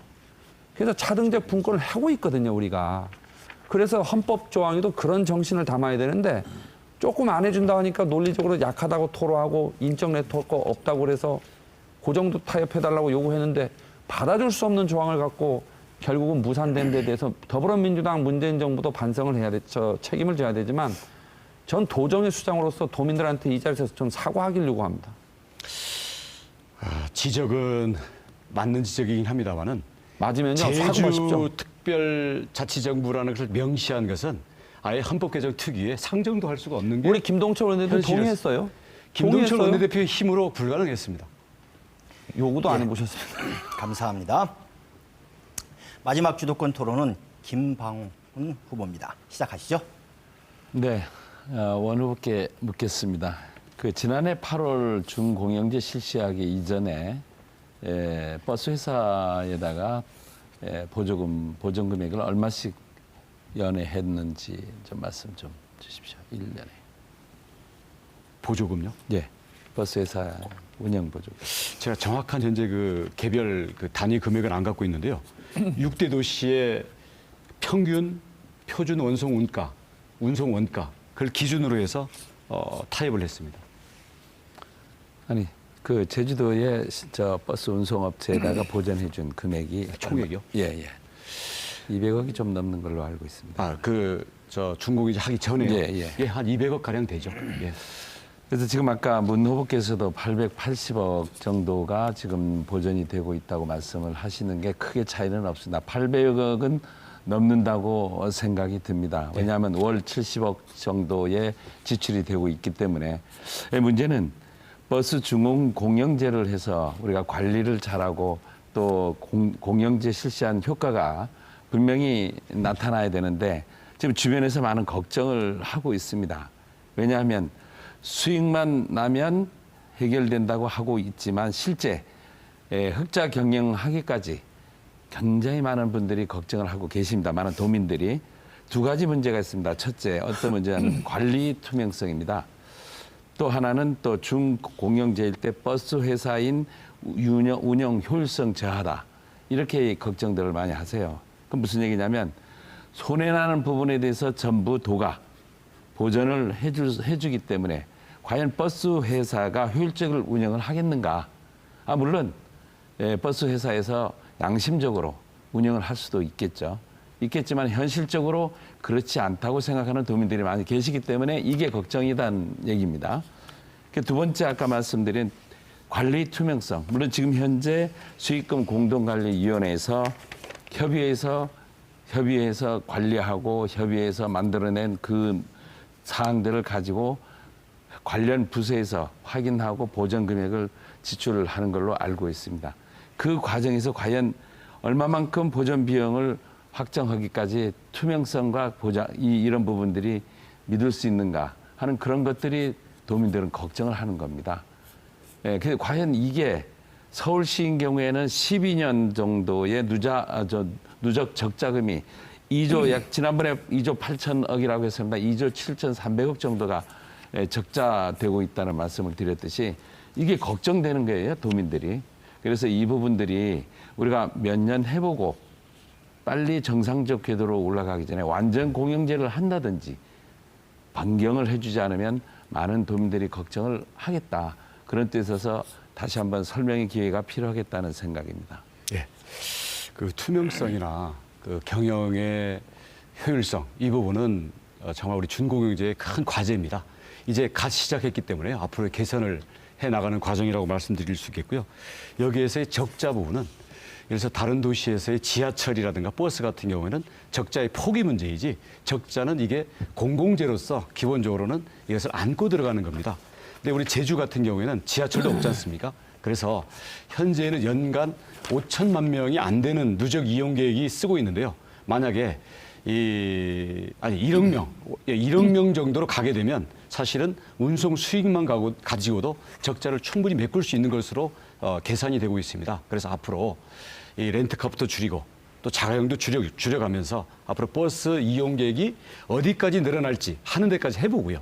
그 상태에서의 적자를 과연 우리가 어떻게 공적인 부담을 할지에 대해서 도민적인 합의를 형성하면 된다고 생각합니다. 아무튼 지금 중앙 차로제 부분하고 우리 전용 그 차선 관계 관련이라든지 또 앞으로 중공영제 부분이라든지 이런 부분들은 도민들이 관심이고 많은 개선을 해야 된다는 생각을 많이 갖고 계시기 때문에 이 부분에 대해서는 원 후보께서 어떤 생각을 가지고 계신지 마지막으로 좀 말씀 좀 해주시죠. 예, 지난 8월에 시행을 해서 아직 1년도 안 됐거든요. 예. 서울은 지금은 뭐 다 잘된 제도라고 이제 하는데 정착되는데 2, 3년이 걸렸습니다. 그래서 저희들이 뭐 지금이 뭐 100% 완벽하다는 게 아니고 저희들이 큰 버스가 빈 차로 다니는 거라든지 이런 문제점을 잘 알고 있습니다. 근데 이거를 하루아침에 뚝딱 고칠 수가 없는 거에서 시간이 좀 걸리는 거기 때문에 저희는 저희들대로 귀를 열고 반영을 하겠고요. 예, 알겠습니다. 예. 이어서 두 번째 주도권 토론이 이어지겠습니다. 방식은 동일하고요. 두 번째 주도권 시간은 각 후보에게 동일하게 또 5분씩 주어집니다. 이번에도 역시 원희룡 후보부터 시작하시죠. 예, 김방훈 후보께 묻겠습니다. 우리 역시 도민들께서 이제 쓰레기 부분에 대해서 불편해 하시기도 하고 아까도 계속 쟁점이 됐었지 않습니까? 저는 이렇게 생각합니다. 결국 이 쓰레기 배출 자체를 줄여야 되고요. 네. 배출 과정에서는 분리가 돼야 되고요. 그래서 분리된 쓰레기는 쓰레기가 아니라 자원으로서 지금도 종이, 뭐 스티로폼, 비닐 이것은 바로 공장으로 가거든요. 네. 그다음 그렇게 재활용할 수 없는 부분만 이 소각로로 가서 가급적 원칙적으로 다 소각을 하고 그래도 남는 소각재 같은 경우를 매립을 하는데 그 부분도 앞으로 기술이 발전하면 매립 제로로 가야 된다. 이게 100% 자원순환 사회고 제주도가 가야 될 방향이라고 생각을 합니다.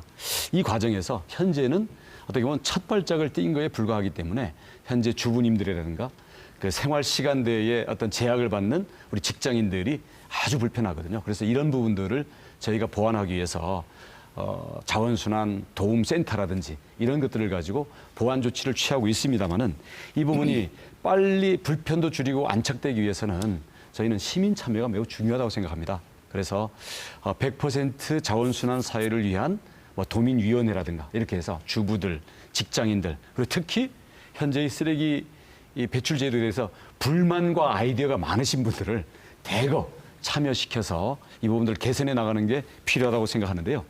만약에 이런 부분에 대해서 동의하시는지 또 동의를 하신다면 그런 과정에 대해서 적극 도와주실 용의는 없으신지. 아니, 일단 도와야 될 거고요. 제가 왜 이 얘기를 꺼냈는가 하면 사실 노인 어르신들 또 젊은이들 요일별 배출 때문에 굉장히 불편하신 모습을 보고 이 정책을 내놓지 않을 수가 없었습니다.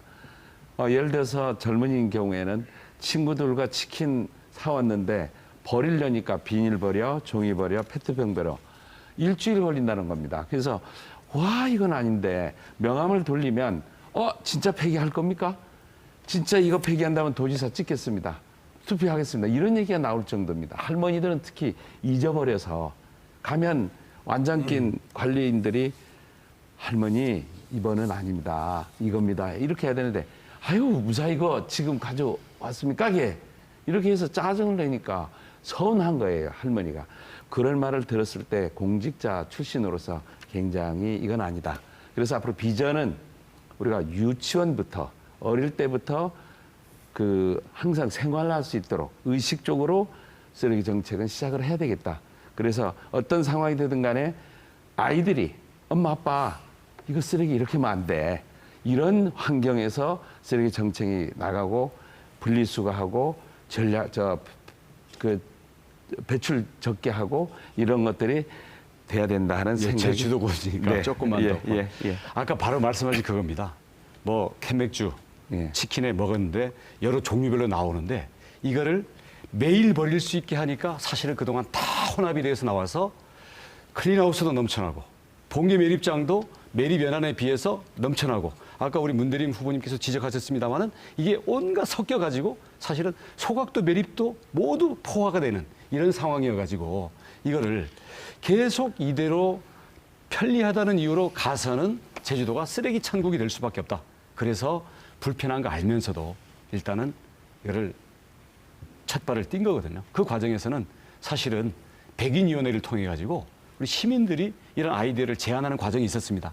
근데 이게 하루아침에 습관을 바꿀 수가 없기 때문에 저희가 이 행정이라든지 아니면 민간 배출업체들의 어떤 이런 부담을 더 늘리면서 요일을 지금은 거의 격일제 수준으로 간격을 줄였고요. 저희가 시간을 늘리려고 한 거는 전날하고 이 섞이는 것 때문에 아직은 못하고 있을 뿐이지 앞으로 인력, 장비, 그리고 운영하는 제도, 그다음 교통 혼잡과의 어떤 부담 이런 문제만 해결이 된다면 저희는 시민의 부담은 가급적 줄이려고 합니다. 그리고 요일이나 시간 제한을 제약받고 싶지 않은 분들에게는 재활용 도움센터를 통해 가지고 거기는 사람이 지키고 있으니까 언제든지 갖고 와도 분리 배출이 보장이 되거든요. 이런 식으로 불편은 저희들이 가급적 해소를 할 테니까 이거를 참으면서 협조를 하면서 고통을 분담해서 100% 자원순환은 사회로 가자 이런 취지이기 때문에 이 방송을 보시는 시청자 여러분 좀 불편하시더라도요. 저희도 노력할 테니까 우리가 함께 자원순환 사회로 가시기를 부탁드리겠습니다. 네, 주도권 토론 이번에는 문대림 후보 차례입니다. 시간은 마찬가지 5분입니다. 네, 버스 준공연제와 관련해서 어느 분께 묻겠습니다. 지난 토론 때 추가적으로 지원되는 것은 300억 원에 불과하다라고 했는데요. 실상 1,300억 원이 지원이 되고 있습니다. 그것도 순수 지방비로. 그중에 지난번에 어느 분께서 얘기하신 400억 정도 이게 이제 수익금, 수익 노선의 수익금 420억 정도 빼면 880억 정도가 이제 추가되는 거죠. 조금 전에 김방훈 후보께서 얘기했던 준공연제 실시 이전에 한 200억 정도가 네, 200억 있었죠. 지원됐었고요. 그러면 이제 650억 정도가 더 지원되는 것입니다. 제주도를 광역교통망 권역에 집어넣게 되면 대중교통 체계 개편을 하면서 국비를 받아올 수도 있는데 너무 성급하게 처리를 했다. 저는 이제 선거를 앞두고 성과주의가 좀 작용하지 않았나 이런 생각이 들고요. 그리고 어느 분께서 그 지방비 순수한 지방비 600억 이상 더 들어가는데 그걸 이제 300억 정도로 알고 있었다는 것은 저는 큰 문제라고 봅니다. 그리고 그렇게 순수 지방비 1,300억이 투자해서 대중교통 분담률이 확 늘었느냐? 그렇지가 않거든요. 12.1%에서 13.3%, 1.2% 증가한 거에 불과합니다. 그 1.2% 증가를 위해서 그렇게 많은 돈을 지방비로 투여했다는 것입니다. 그래서 이것에 대해서 아까 서울시 얘기 잠깐 나왔는데 10,000명당 지원 보조액이 한 2억 정도 되거든요. 근데 제주도는 13억 정도 됩니다. 6배가 넘습니다. 효과는 매우 떨어집니다. 너무 성급하게 접근했다라고 생각하는데 이에 대해서 간단하게 좀 답 좀 주시겠습니다. 그 추가로 지원되는 650억 물론 아직 1년치가 안 나왔기 때문에 나중에 계산해 봐야 되겠습니다만은 우선 우리 읍면 지역의 버스까지를 시내 시외를 통합해서 1,200원으로 통일한 것 이게 읍면 지역에 대한 복지 또는 이 이동권에 대한 자, 지금 보장이 있었고요. 그 추계해서 그다음 70세 이상 노인에 대한 무료 이런 부분들이 복지 비용으로 들어가 있는 겁니다. 어느 후보님, 그 인정을 할 부분은 인정을 좀 하십시오. 아니 내역에 대해서 제가 왜냐면 우리 이건 네, 알겠습니다. 처음에 그 예산을 저기요, 책정할 때 그 아니, 잡혀 있는 내역서에 다 있는 내용이기 때문에 20억도 아니고 500억 이상 차이 나는 걸 그걸 모릅니까? 이렇게 핫한 이슈에 대해서 아니 지금 자꾸 그러지 마시고요. 아무런 자료를 안 갖고 왔는데 네. 갑자기 금액 수치를 들이대면 어떻게 그걸 늘 외우고 다니겠습니까? 지난번에 어떻게 추가적으로 300억 정도라고 확정적으로 그렇게 얘기하십니까? 그래서 제가 그러니까 조심스럽게 얘기를 했죠. 참. 네. 그리고요. 네, 또 한 가지 제가 또 한 가지를 좀 확인 좀 해드리겠습니다. 비오토피아 관련입니다. 네, 이게 이제 비오토피아 위성 사진입니다. 위성 사진인데 주출입구와 부출입구가 있습니다. 그런데 부출입구는 이렇게 막혀 있습니다. 막혀 있습니다. 위성 사진에 나와 있는 이 파란색 부분은 공공도로입니다. 공공도로를 비오토피아에서 사유화하고 있습니다. 그리고 편법적으로 영업행위도 하고 있습니다. 이들은 주민회를 결정해서 당연한 행동인지 모르겠지만 그들이 이해와 요구를 반영시키기 위해서 특별회원권 제도도 운영을 하고 있습니다. 그래서 이렇게 공공도로를 차단해서 편법적인 영업행위를 하는 것에 대한 관리 감독 단속의 기관은 행정입니다. 행정은 그 어떤 조치도 취하지 않았습니다. 서민들은, 불쌍한 도민들은 조금만 위반해도 과태료 이렇게 처벌하는데 상위 1% 사람들이 사는 공간에서는 전혀 제재를 안 했다는 것이죠. 그리고 지난번에 얘기했던 제 위치에서는 그림을 볼 수가 없어요. 지난번에 얘기했던 특별회원 명단입니다. 어느 후보 이름이 버젓이 들어가 있습니다.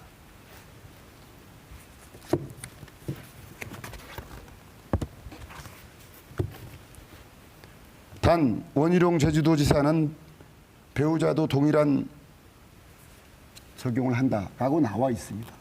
저는 매우 심각한 문제라고 봅니다. 대한민국 1% 사람들이 모여가지고 편법을 하고 있고 불법적으로 공공도로를 사유하고 있습니다.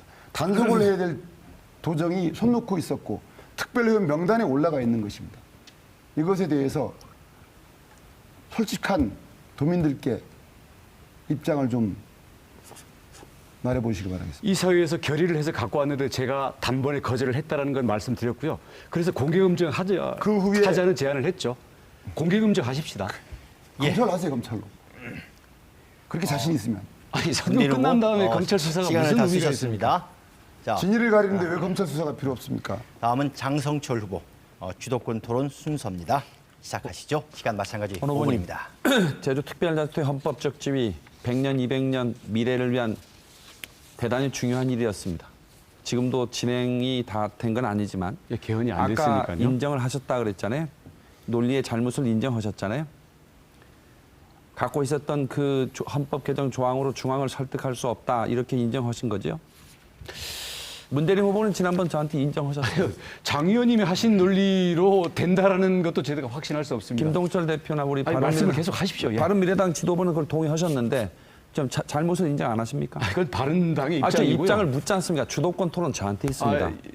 저는 생각이 좀 다릅니다. 그러나 현재 그 입장을 고수하시겠습니까? 고수하는 건 아니고 참 어려웠습니다. 어려웠는데 그 한계를 느끼신 거죠. 예, 그렇습니다. 제주도지사 할 자격이 없습니다. 그렇게 하면. 그걸 돌파해내야 도지사입니다. 저 문대림 후보 묻겠습니다. 지난번에 국제자유도시 폐기 계속 고수하실 겁니까? 지난번의 지적에 사실 장성철 후보께서 도민들께 확인했느냐 이 말에 대해서는 저는 받아들이겠습니다. 그렇습니다. 도민들께 확인하는 작업 과정 이것이 없었다는 부분을 제가 인정하겠습니다. 국제자유도시 4.3 특별법 평화의 섬 하나의 패키지입니다. 네. 다시 한번 재검토하십시오. 그리고 잘못했다면 빨리 번복하십시오. 뛰어넘는 대안을 뛰어넘는 대안 고민하고 이미 있다는 발표하셨는데요. 말씀드리고요. 제주도함에 대한 가치를 어떻게 담아내느냐이고 그거 갖고는 저희는 제가 보기에는 뛰어넘기가 어렵기 때문에 네, 문재인 정부의 제주도 공약이 평화와 인권의 꿈을 담은 동북아 환경수도 건설입니다. 문재인 정부의 대통령 공약이 김대중 노무현의 그 정책과 정신이 살아있는 걸 부정하는 건 아니라고 저는 생각합니다. 네, 그렇진 한 번 않습니다. 더 생각하십시오. 네, 네, 그렇게 하겠습니다. 네. 원희룡 후보님께 묻겠습니다. 지난 4년 적폐와 싸운 4년이었다. 조배죽, 공직사회 편가르기 이렇게 말씀하셨는데 도정하면서 참 힘들으셨을 것 같아요. 적폐와 싸웠다고 하는 게 전임 도정의 실정과 싸웠다 이런 말도 되는 거죠? 네. 그렇죠? 네. 그리고 전임 도정에서 조배죽을 외쳤던 공무원들과 싸웠다 이렇게 해석해도 무방한 거 아니겠습니까?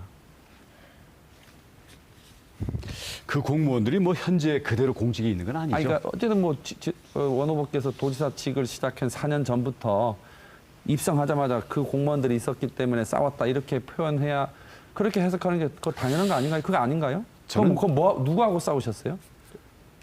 개개 공무원을 얘기하는 것은 아닙니다. 공무원은 예. 도지사가 취임을 하면 그 도지사의 아니 적폐와 방침에 싸우. 맞서- 그럼 예. 저 말 지금 말을 막 바꾸시는 거예요. 적폐와 싸웠다 그랬잖아요. 네. 그럼 4년 동안 누구하고 싸우신 거예요? 난개발 우금민 세력. 도정하고 싸운 거 아니었어요? 우금민 도정은 이미 끝난 지 우금민 오래되잖아요. 도정에서 일했던 공무원들하고 싸웠다. 거기에 향수를 갖고 있는 세력들이 있었죠. 다 아시지 않습니까? 그럼 그 도정에도 그런 공무원들이 있었다는 거 아니겠습니까? 예, 있을 수 있다고 생각합니다. 아, 있을 수 있다고 말 돌리지 마시고 있었다라고 보시고 싸웠다라고 말씀하신 거잖아요. 있을 수 있다고. 예, 그렇게 생각하시고. 근데 그런 조배죽 공무원이라고 규정하셨는데 구체적인 근거나 사실자료는 확인하셨습니까? 조배죽 건배한 사람들 스스로 다 했던데요, 뭐. 그 무슨 언제 했어요? 언론 보도가 다 돼 있던데요. 아, 그러면 도정을 운영을 할 때 공무원들이 이번은 조배죽 공무원이다. 이번은 그렇지 않다. 이런 판단을 언론 보도를 통해 하십니까? 도지사가. 그렇게 해도 되는 겁니까? 알만한 사람은 다 아는 내용 아니겠습니까? 이 알만한 자리에서 원 사실은, 후보님, 예. 제가 질문합니다. 네. 알만한 사람이 다 알면 도지사가 그렇게 말을 해도 되는 겁니까?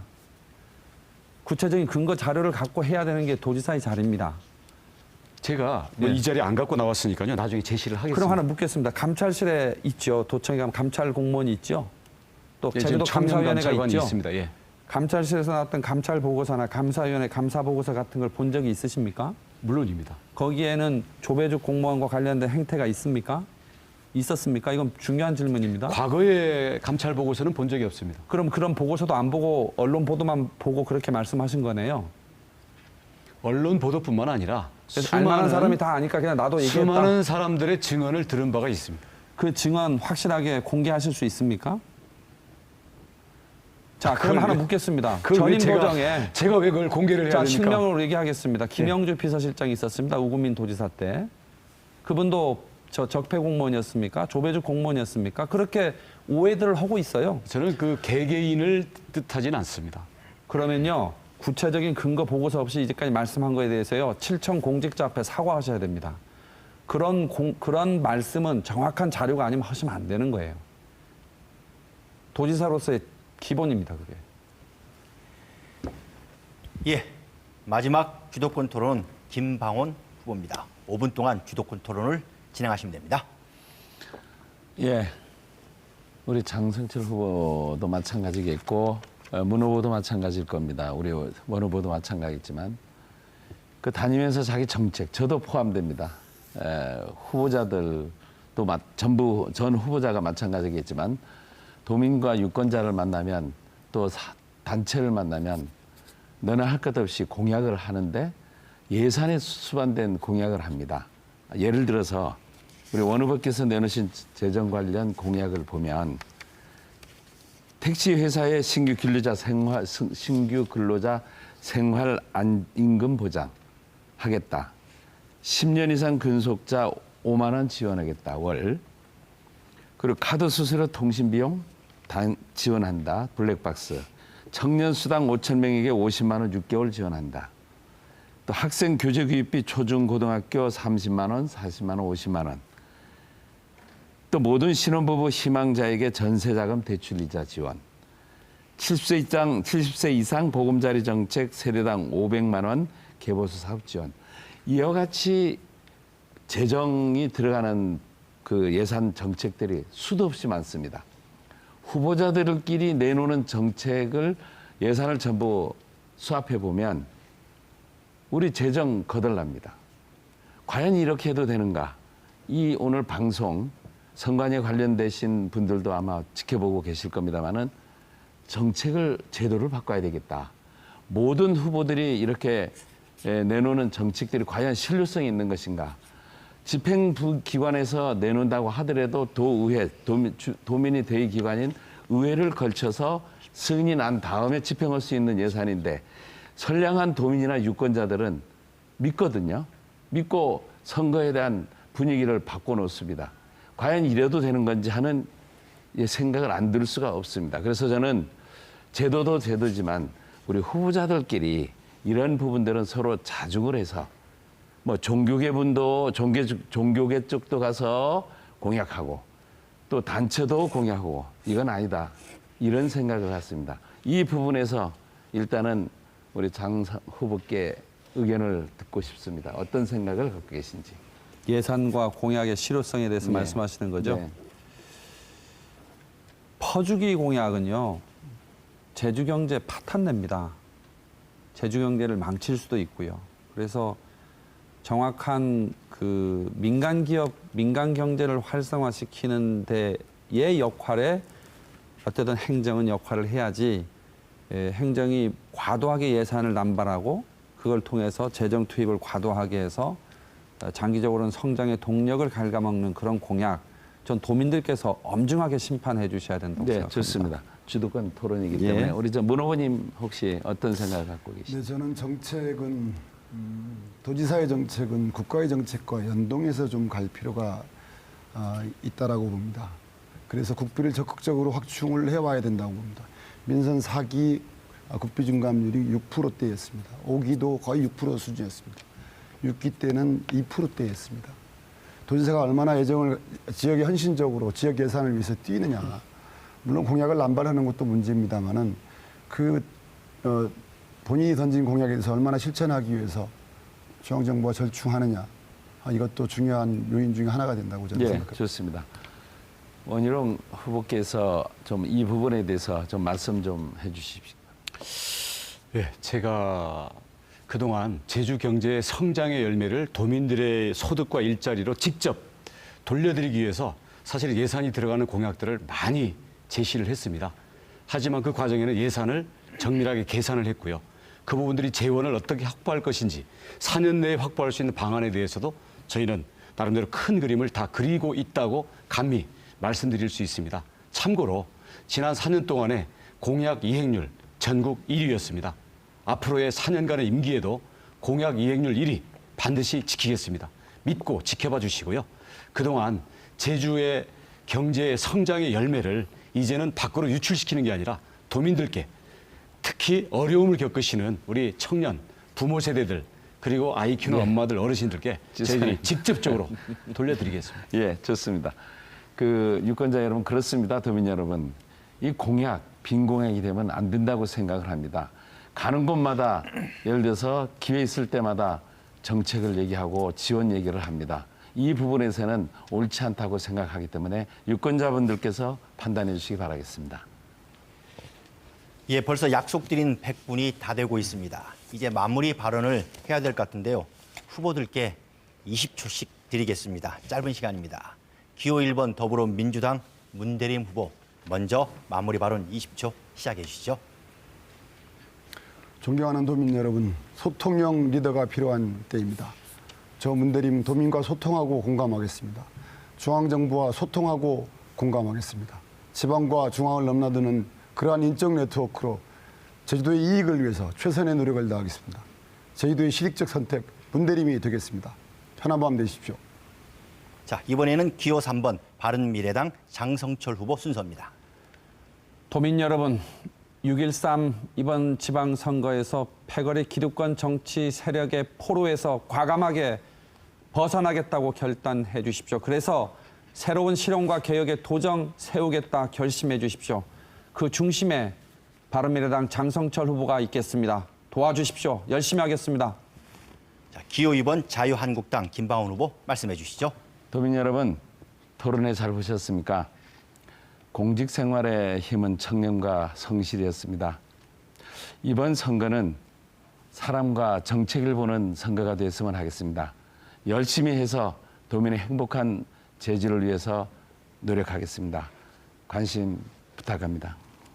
자, 마지막 기호 7번 무소속 원희룡 후보 마무리 발언해 주시죠. 예, 존경하고 사랑하는 도민 여러분, 저는 매달리고 의지할 중앙당도 없습니다. 제가 의지할 것은 오로지 도민뿐입니다. 그동안 저를 지켜주셨듯이 저는 앞으로 겸손하게 저 자신을 모든 것을 바꿔서 진심으로 열심히 해서 도민 여러분께 은혜를 갚겠습니다. 감사합니다. 100분간 열띤 토론을 펼쳐주신 네 분 도지사 후보 수고하셨습니다. 그리고 늦은 시간까지 함께해 주신 시청자와 유권자 여러분께도 감사드립니다. 세상과 제주를 바꾸는 도민의 몸짓, 바로 선거입니다. 이상 도민과 유권자들의 올바른 선택을 위해서 제주도 선거방송 토론위원회가 마련한 제주도지사 선거 후보자 토론회를 모두 마치겠습니다.